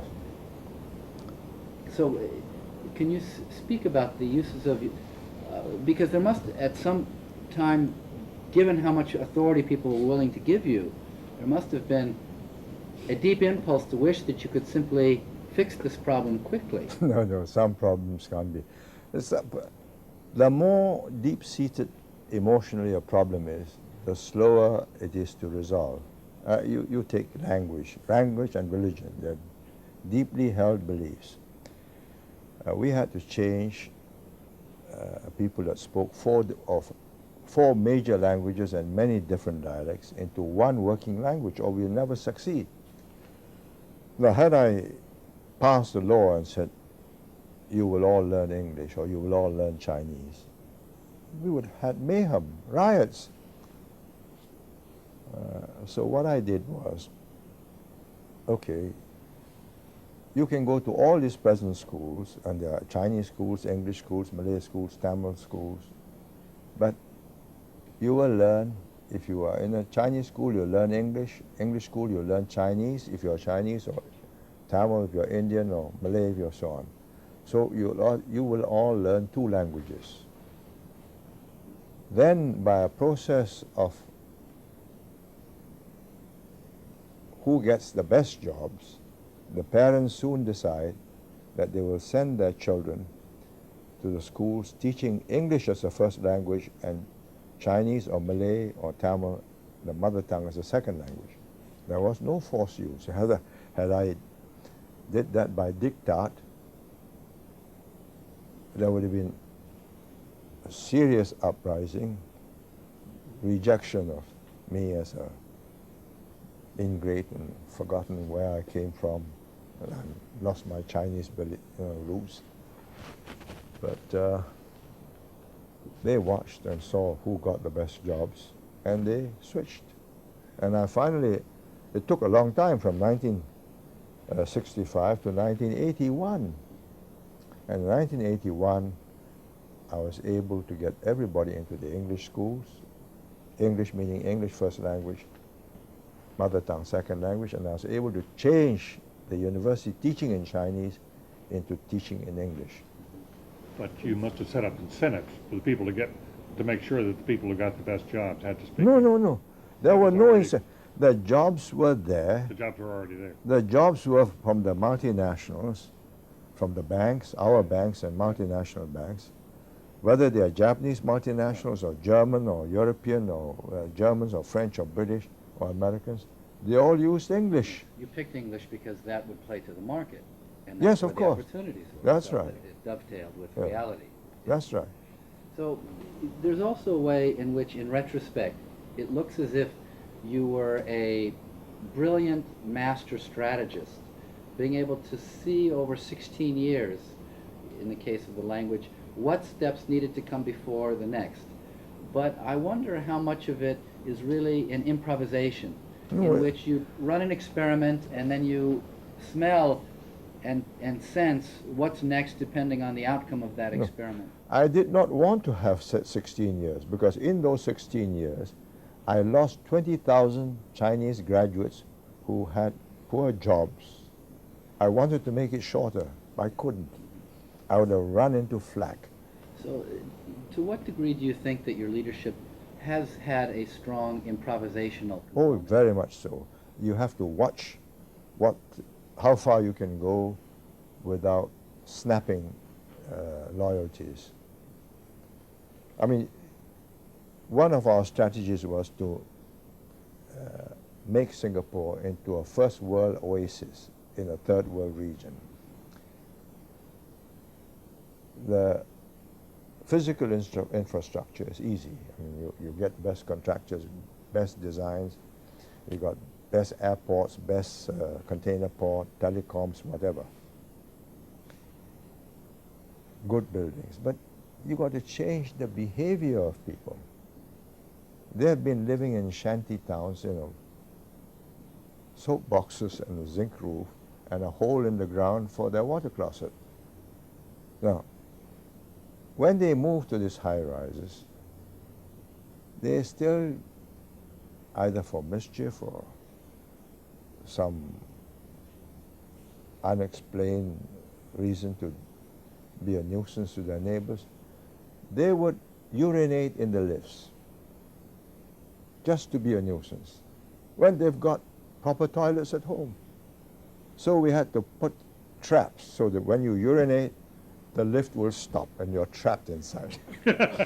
So we'll catch you and we'll show you up. There's such an engineering. Yes, yes. We have installed them. But let me add how clever they are. They open the lift door, they stay outside and pee into the lift. And it stops, but there's nobody inside. So we installed a camera that would catch the person outside. So it goes on. You tell me it's easy to change habits. I think it's not. But we were determined that they should behave in first world standards and not as if they still got a hole in the ground. I'm not saying that it's all stopped, but it's very much less. That is a constant fight. Yeah, but you had to start with the vision. Oh, yes. Yeah. You had to have a sense of where you wanted to Yeah, go. and you got to sell that vision and say, look, if you want people to come here and park their families here, then you must have clean roads, green gardens, safe environment, good health, recreational, good schools, good hospitals, and good nurses in the hospitals. So this will get us there now. You can't carry on in the old way. Why some leaders are visionary, and many others are not. How can we help prepare people at the university level to become strategists, visionaries, to have that longer view? Well, it depends on what is it that motivates them. What do they want to be? I mean, I take this present generation, the preoccupation with wealth. They open Fortune 500, all the billionaires. They open Forbes, they say, oh, so many multi-billionaires. So many dot-com chaps have made billions out of nothing. They're just completely swept away by all this. So we've got young administrative officers who've served 6, 7 years. Says, can I take no pay leave? Whilst the dot-com companies are hot, I want to try. And we have said, okay, go try. The motivations are different. If I were now 20 years old, I might be joining the dot-com venture capitalist. Particularly being a mischievous sort. Yeah, and I probably make $1 million or $2 million. I'm not sure that I'll be wanting to do this job, but it so happened that I was born in that period, went through that kind of a life, and started questioning, why are these chaps doing this to me, and what right have they? And that, I don't know, tempered, fused something in me and the group of us, and we became different. But the problem now is you say, right, give them a vision. How? Well, I've given the second generation that I have brought into office as much of a transfer of data, historic perspective, so that they understand the responsibility is now with them. And as I wrote in my epilogue, the fact that we have succeeded in the last 35 years does not mean we're going to succeed in the next 35 years. The fact that these things were done that way and succeeded does not mean it will be done the same way. You got to start thinking, you got to start adjusting, you got to make use of new technology, new methods, seize new opportunities. But I think what I have succeeded in doing, what my colleagues and I have succeeded working with them for the last 15, 20 years, is that they have that sense of trusteeship that if they give up, then 4 million people will just come to nothing. They'll be lost within 5 years, 10 years. So they got to hold this place together, make it work, keep on recruiting good people, seizing good opportunities, change course when necessary, and seek success where success can be found. Well, what is the new vision of Singapore? What would the new vision be? And how will somebody come up with it? I don't think that's my job now. I did not foresee this present Singapore when I started in 1965. It's the result of so many factors, changes in technology that that has shrunk oceans. You can just take an airplane ticket like you take a bus ticket. Could I have foreseen that from a backwater we now have 5-star hotels that will serve you food from anywhere in the world, because we have airlines coming in from 80 cities around the world every day. You can have Texas State, you can have California in 1965. It's the result of so many factors, changes in technology that that has shrunk oceans. You can just take an airplane ticket like you take a bus ticket.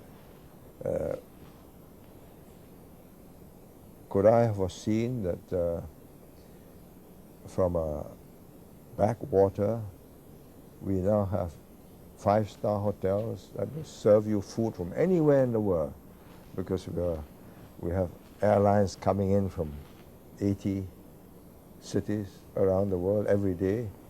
You can have Texas steak, you can have Californian steak. Here at the Kennedy School, we're focusing on training and developing people to exercise leadership. Do you think it can be taught as you reflect on your experiences and the lessons you've learned along the way? I once watched Isaac Singer, the Nobel Prize winner for writing in Yiddish literature. I was in New York, time on my hands, and he was being interviewed. And he said, "You teach writing at Columbia or some university?" He says, "Yes, I do." "Can you make a writer write great literature?" He paused, he looked at the interviewer and says, "If he has the writer in him, I will make him a good writer in a shorter time." So if you ask me, can you make a leader of anybody? I don't think so. He must have some of the ingredients. He must have that high energy level. He must have the ability to project himself, his ideas. He must have the desire almost instinctively to say, "Look, let's do something better." Of wanting to do something for his fellow men and not just for himself and his family. You can't teach those things. He's either got it or he hasn't got it. But if he's got that, then you can save him a lot of trouble. So look, don't do that. Do it this way. I tell you that if you do that, you're going to waste a lot of time. And that's what I did with the team that we recruited. And you fashioned for yourself your own private tutorial, didn't you? In flying around the world and learning the lessons that had been Yes. to be captured from the failed experiments of some of your comrades in the decolonized period. Absolutely crucial. Let somebody else pay for the lesson. If you are stupid enough to go and do exactly what he's done and you're paying for it, then you're losing your opportunities. I just go watch and say, oh, that's so, that's a no-no. So how important is the travel portion of Oh, learning? very much Seems so. like it's critical to your Oh, whole life. Absolutely. I'll give you this example. It's better now. I can judge the state of an economy of a country by the state of the guest house. Yes, by the state of the guest house. I went to Egypt, Cairo, first time in 1962, and I stayed in one of Farouk's palaces. Beautiful brocades, rich linen with F on top, deep carpets, super bathtubs, wonderful place. I went back. Then they got caught in the 7-Day War. By the last visit in the 1970s, when Sadat was there,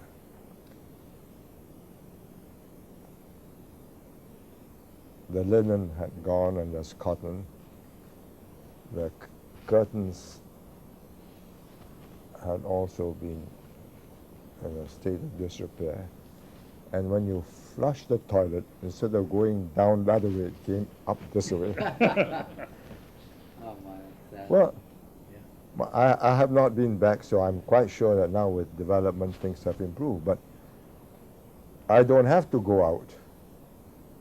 So when I started, in the days before we had hotels, I told our controller of the household,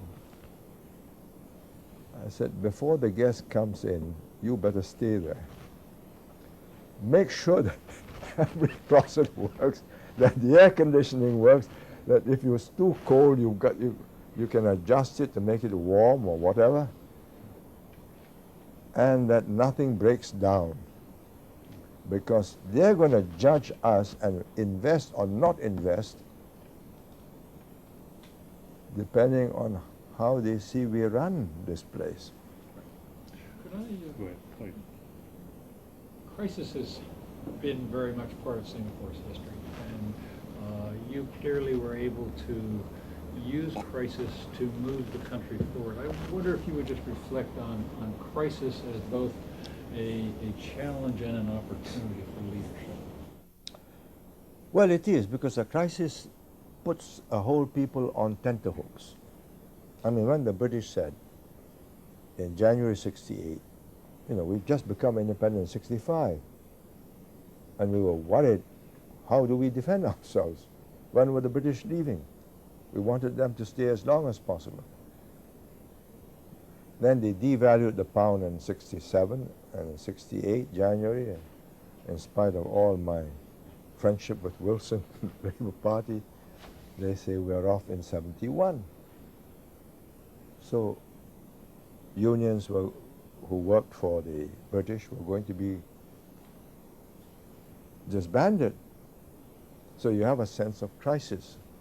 So that gave us a chance to say, look, let's retrain. Let's get new jobs.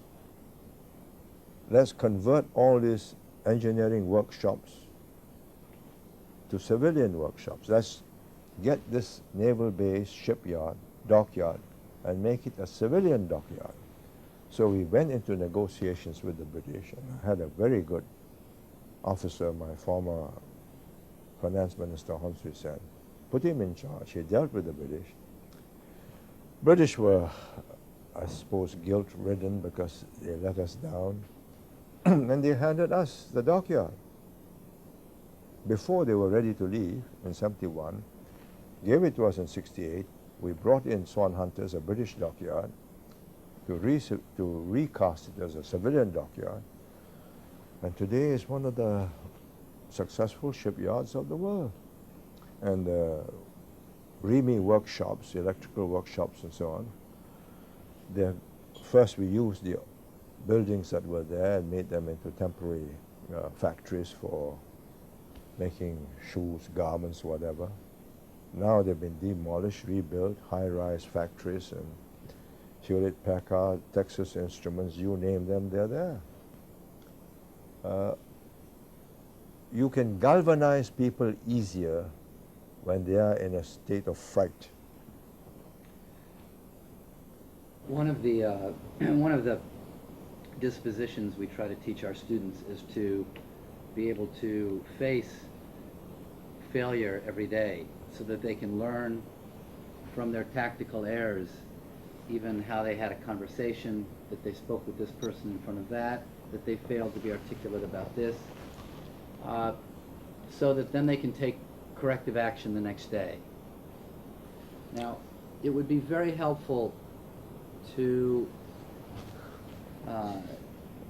have our students know something about some of the failures that you experienced. They might be tactical failures, ways in which you regret that you handled the situation this way. Perhaps you were more fearful than you needed to be, or failed to take into account this stakeholder and their interests, and then stepped on a booby trap unwittingly. But something about how you would analyze some of the mistakes that you've made, and then how you tried to take corrective action. Oh, so many mistakes. We start off with, say, the equipment we bought when the British were leaving.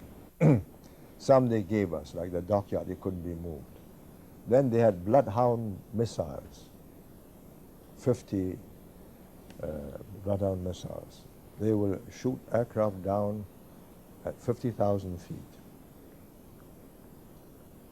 It was going for cheap, because otherwise they've got to bring them home. Should we buy them? My defense minister, Goh Keng Swee, who was finance minister, was a very able man. I made him defense minister.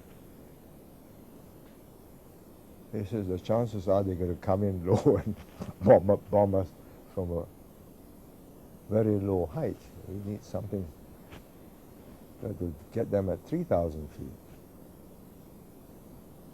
I thought it over. I said, okay, we buy that.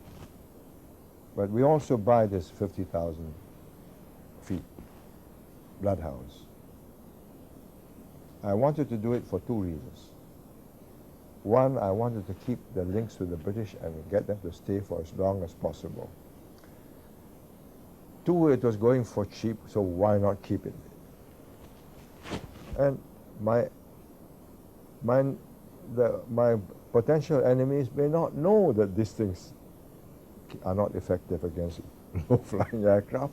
Anyway, they look very formidable, bristling away.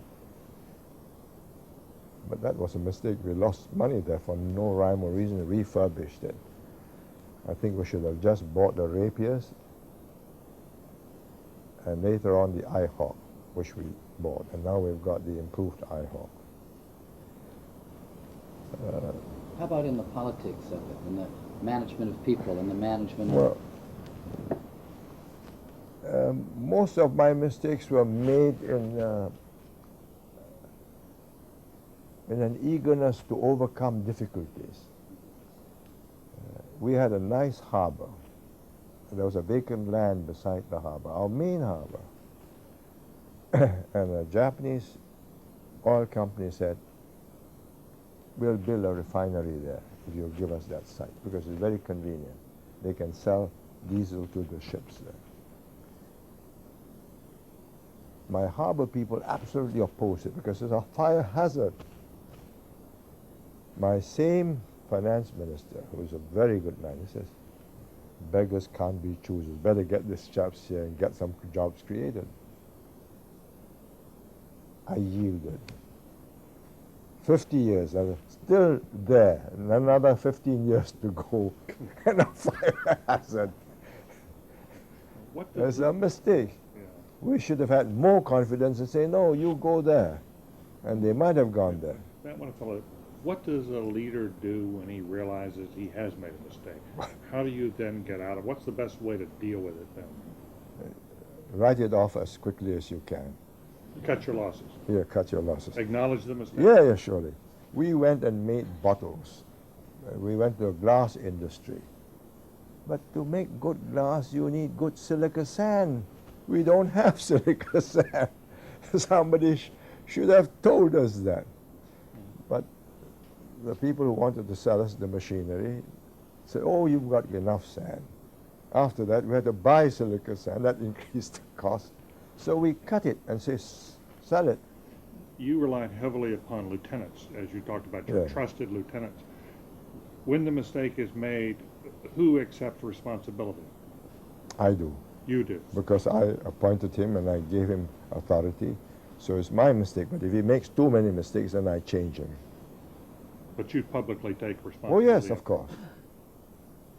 I mean, the buck stops with me. Otherwise, I'm not the boss.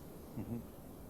Could I link what, with this conversation to the earlier conversation about context and ask you about Singapore's experience in Suzhou, which you called a chastening experience in your memoirs. If you would reflect on that, the attempt to transfer Singapore's experience into a very different culture, and what you might do differently if you were doing it again, or if you would even consider it again. Well, it was difficult to have avoided the mistake because Suzhou was such an attractive place. It was run down when we saw it, but it could have been revived and made into a Venice again. You know, canals, beautiful gardens. And I had a deputy prime minister then who was an architect and a bit of an artist, and he said, we could do this, we could make it a lovely place. But we build this industrial center outside the main town, don't mar the main town. Do it on a green side, green field. 100 square kilometers, or 70 square kilometers. And we'll teach them. It wasn't a financially profitable job. There were two aspects to it. One was business, where our developers will go in, build factories, and get investors to operate in these factories and invest. The other was a G2G technical assistance. How to run a successful industrial township complete with housing, shops, markets, schools, etc. Greenfield, because they came, they saw our industrial site, they were attracted by it.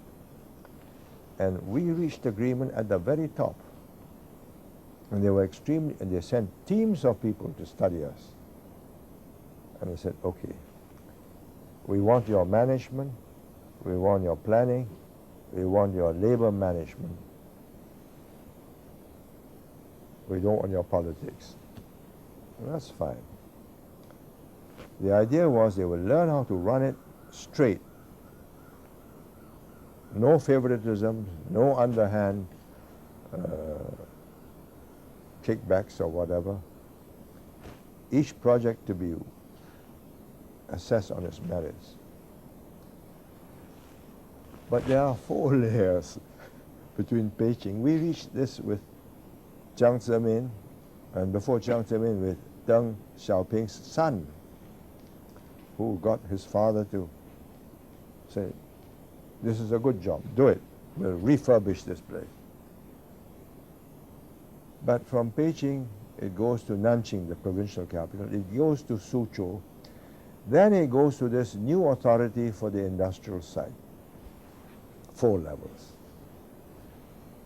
By the time it gets down there, the people on the job, their interest is not to go and learn how to do this and replicate it in 100 cities in China.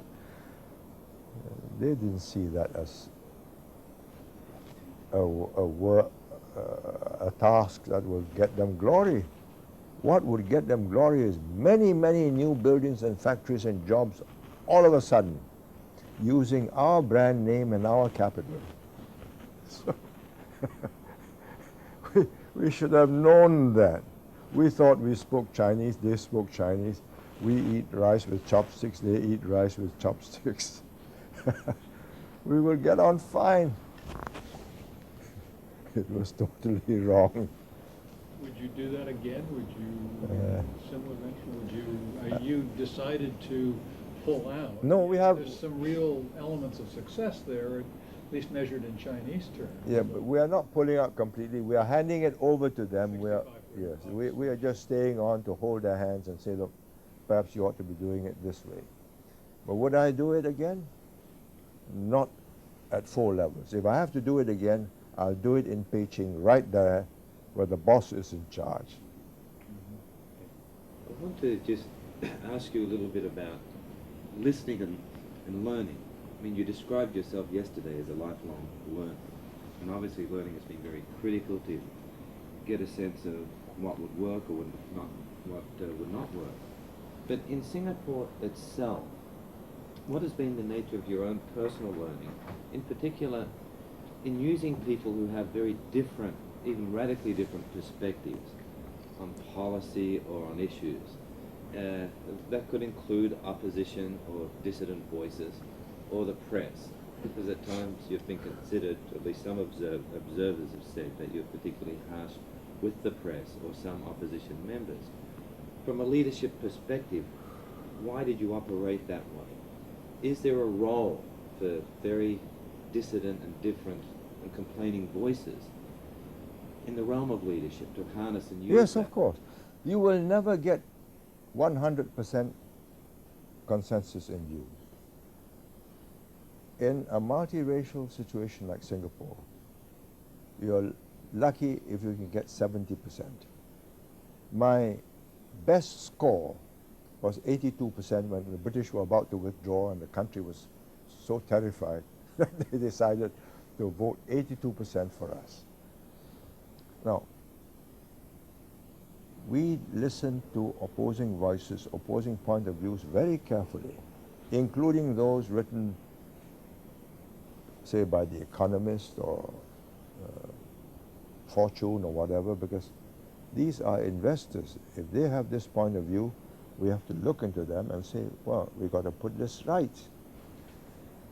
But where you have a newspaper that sells in Singapore, like the Asian Wall Street Journal or the International Herald Tribune, and they want to create news in Singapore to increase their readership, now I demand the right of reply. I can't allow you to skew my news, create controversy at my expense, and deny me the right of reply. I don't block you out. I mean, if you read my chapter, Asian Wall Street Journal had a foolish young man who said, we are doing this in order to sell off dud companies to our own people. Well, that's a very serious charge. So we wrote a reply. They refused to publish it. So we said, look, don't you think you owe us an apology because you are making a serious charge? No. They wanted controversy. So we said, well, in that case, we are interested in truth, they said. I said, all right. You're not interested in selling your paper? No. Right. Then you sell your paper without advertisements and we'll let it through. They said, no, our advertisements go with our paper. So in other words, you want to sell your advertisement. Now print my reply. So that standoff stood for 2 months, and they decided they'll print our reply.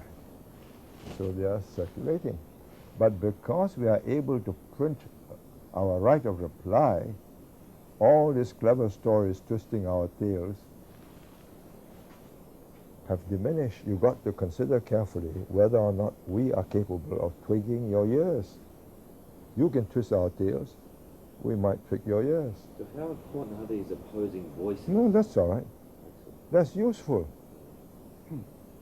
But it must be two-way, not one way, not you pontificating and telling me what a dud I am. Yeah. You talked about the importance of context and how Americanized a place like Taiwan is becoming and how the press is changing things. Would you advise the coming generation to handle the press and opposing voices differently? I think the position is changing so rapidly with the internet and broadband.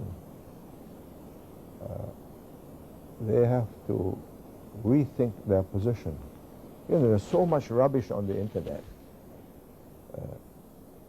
There's one site devoted to knocking me down. But it doesn't carry much credibility because it's not truthful.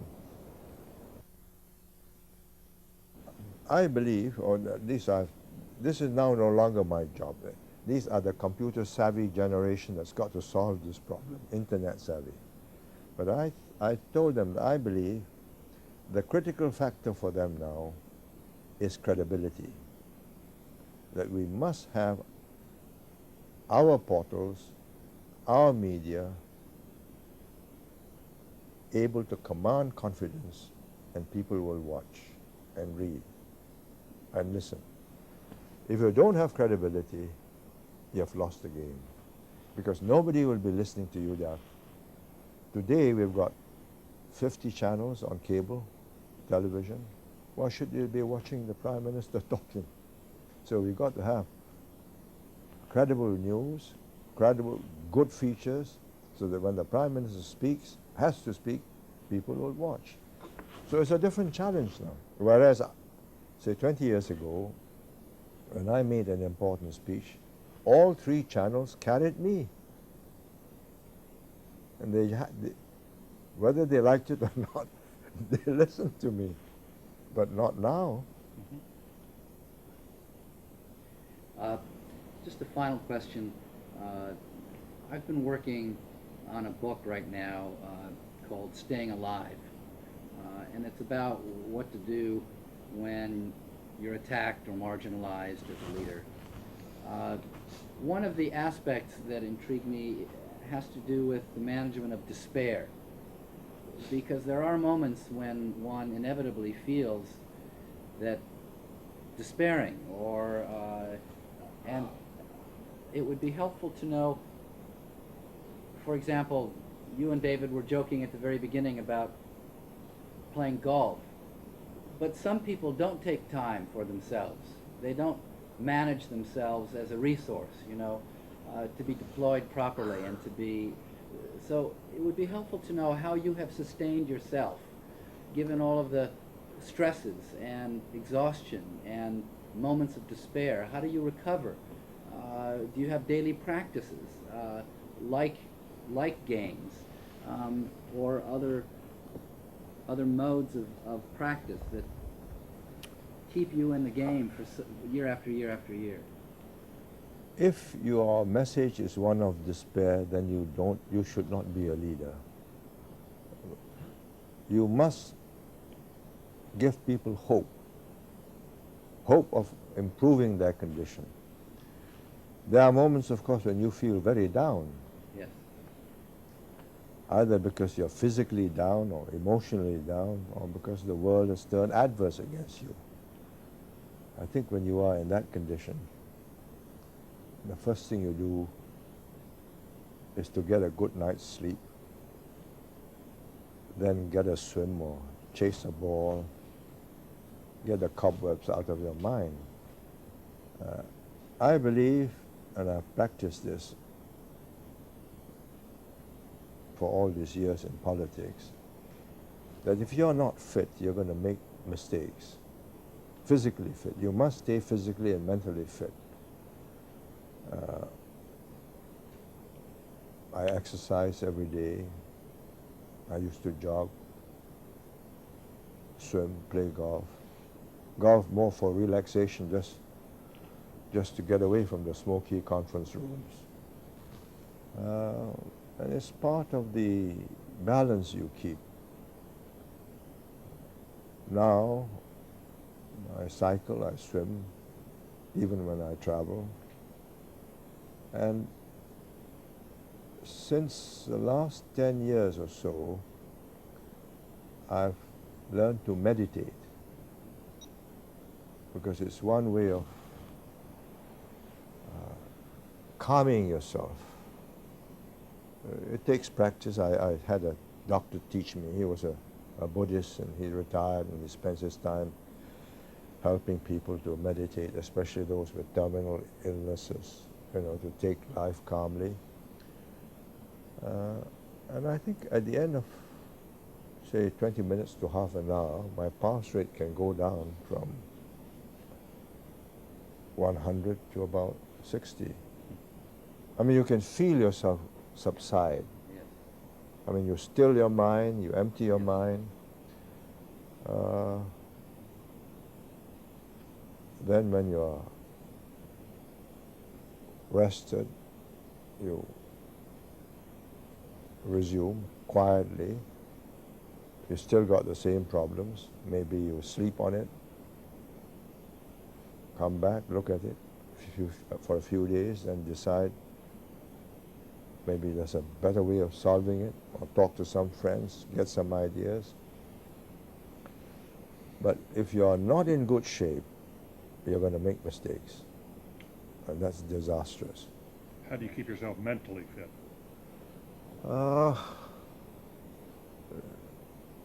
Well, my wife tells me I'm a bit of a workaholic.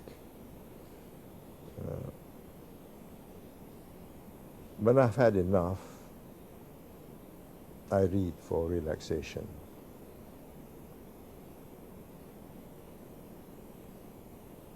Because you can't just switch off and go to sleep. Or if my eyes are too tired, then I'll surf the television and see what's going on, what's the drivel they're putting out that other people are watching. But I find reading is probably the best antidote. It takes you into a different world for a while. History? History, yes, but contemporary, what's happening? Why are these things happening? It's not my problem, I mean, but it's interesting to know that other people have more severe and pressing and dangerous situations. You get a kind of Schneidernfraud. Lucky I'm not in his shoes. You have Paul, I have one final question. Thank you. Yeah. Senior Minister, I wondered if you could cast your mind around an issue that we're wrestling with here at the Kennedy School, and because you have such creative solutions. We've talked here about the training of young people and preparing them for leadership positions. We're also considering the possibility of ways to bring in emerging world leaders. People are perhaps in their 30s or perhaps early 40s who have begun to distinguish themselves in their own cultures, and bring them together here at the Kennedy School and work with them both here and through the internet. I wondered what you might think of such a program, how it could be most productive, and the ways in which people like you who have had these enormously distinguished careers, how you might contribute in some fashion to helping this next generation come up. Spotting, talent spotting political leader is more difficult than talent spotting a CEO. Talent spotting a political leader is more difficult than talent spotting a CEO. Yeah. The CEO here, you have more finite requirements. He just needs to run the company and show profits. When you want a political leader, you've got to get somebody with the right motivation. If he wants to make a name for himself and a fortune, then he should be a political leader. He's in the wrong vocation. So you've got to be very careful about motivation. When I recruit a person to be an MP and then toss him in the deep end of the pool before he makes it to a minister, I try to fathom what is it that drives him. Why does he want to do this? Fame, glory, importance? Everybody has a bit of that. I mean, as Herman Khan once said to me, God, glory, gold. He summed it up quite neatly, but you must have something. Maybe God, do some good. Without that, you're not a good leader. When you face setbacks, you give up. But if you believe you've got a mission, when you face setbacks, you take a deep breath, you subside, you think it over, you mull it over, you turn the egg upside down, head down, and finally you try.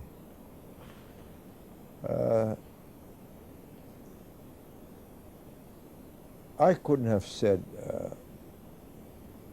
that I could have picked those leaders when they were 18 or 19 or 20. In my book, I chose to put in 3 young officer cadets whom we chose, and there are 3 top ministers today.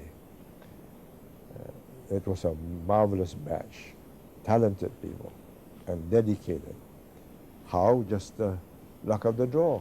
But we spotted them, they showed promise, we nurtured them. To spot them is easier when they are in their 30s than in their 20s. When they're in their 20s, they're a bit more frisky. They've got great ideas about what they can do here, there, everywhere. In their 30s, they're beginning to settle down, they're thinking of marriage, or they have just got married, children, and it's become a serious business. Life means continuity. And that is the time which I like to pick them. If we were to, let's take your 3 ministers now who've moved in, they've shown that promise, they're fulfilling that promise. If we were to say to one of those ministers the first year, why don't you come join an emerging leaders program, and we will have people like you from, say, 20 other countries, and we would like to bring you together to work with you. What could we most productively and most constructively do to help that young minister fulfill his promise for Singapore?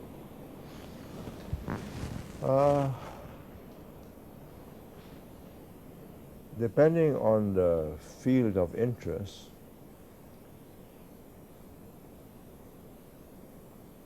I think first to be able to network with good men here in Harvard whom they can reach and develop a relationship and get ideas from over the years. And 2, network with people who are likely to go into high places in their own countries and therefore have an easy relationship. Whether they're going to make good ministers or not really depends on their motivation. I mean, if they just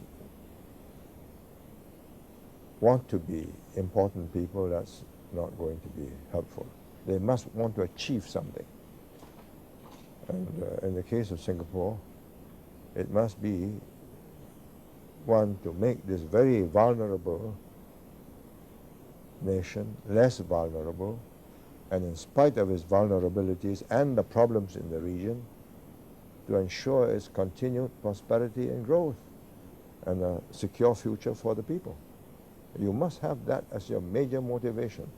Otherwise you just pack up, make your million and settle in California or the Gold Coast in in Brisbane or whatever, and just sit back, enjoy the surf or the coral reefs and have a good life.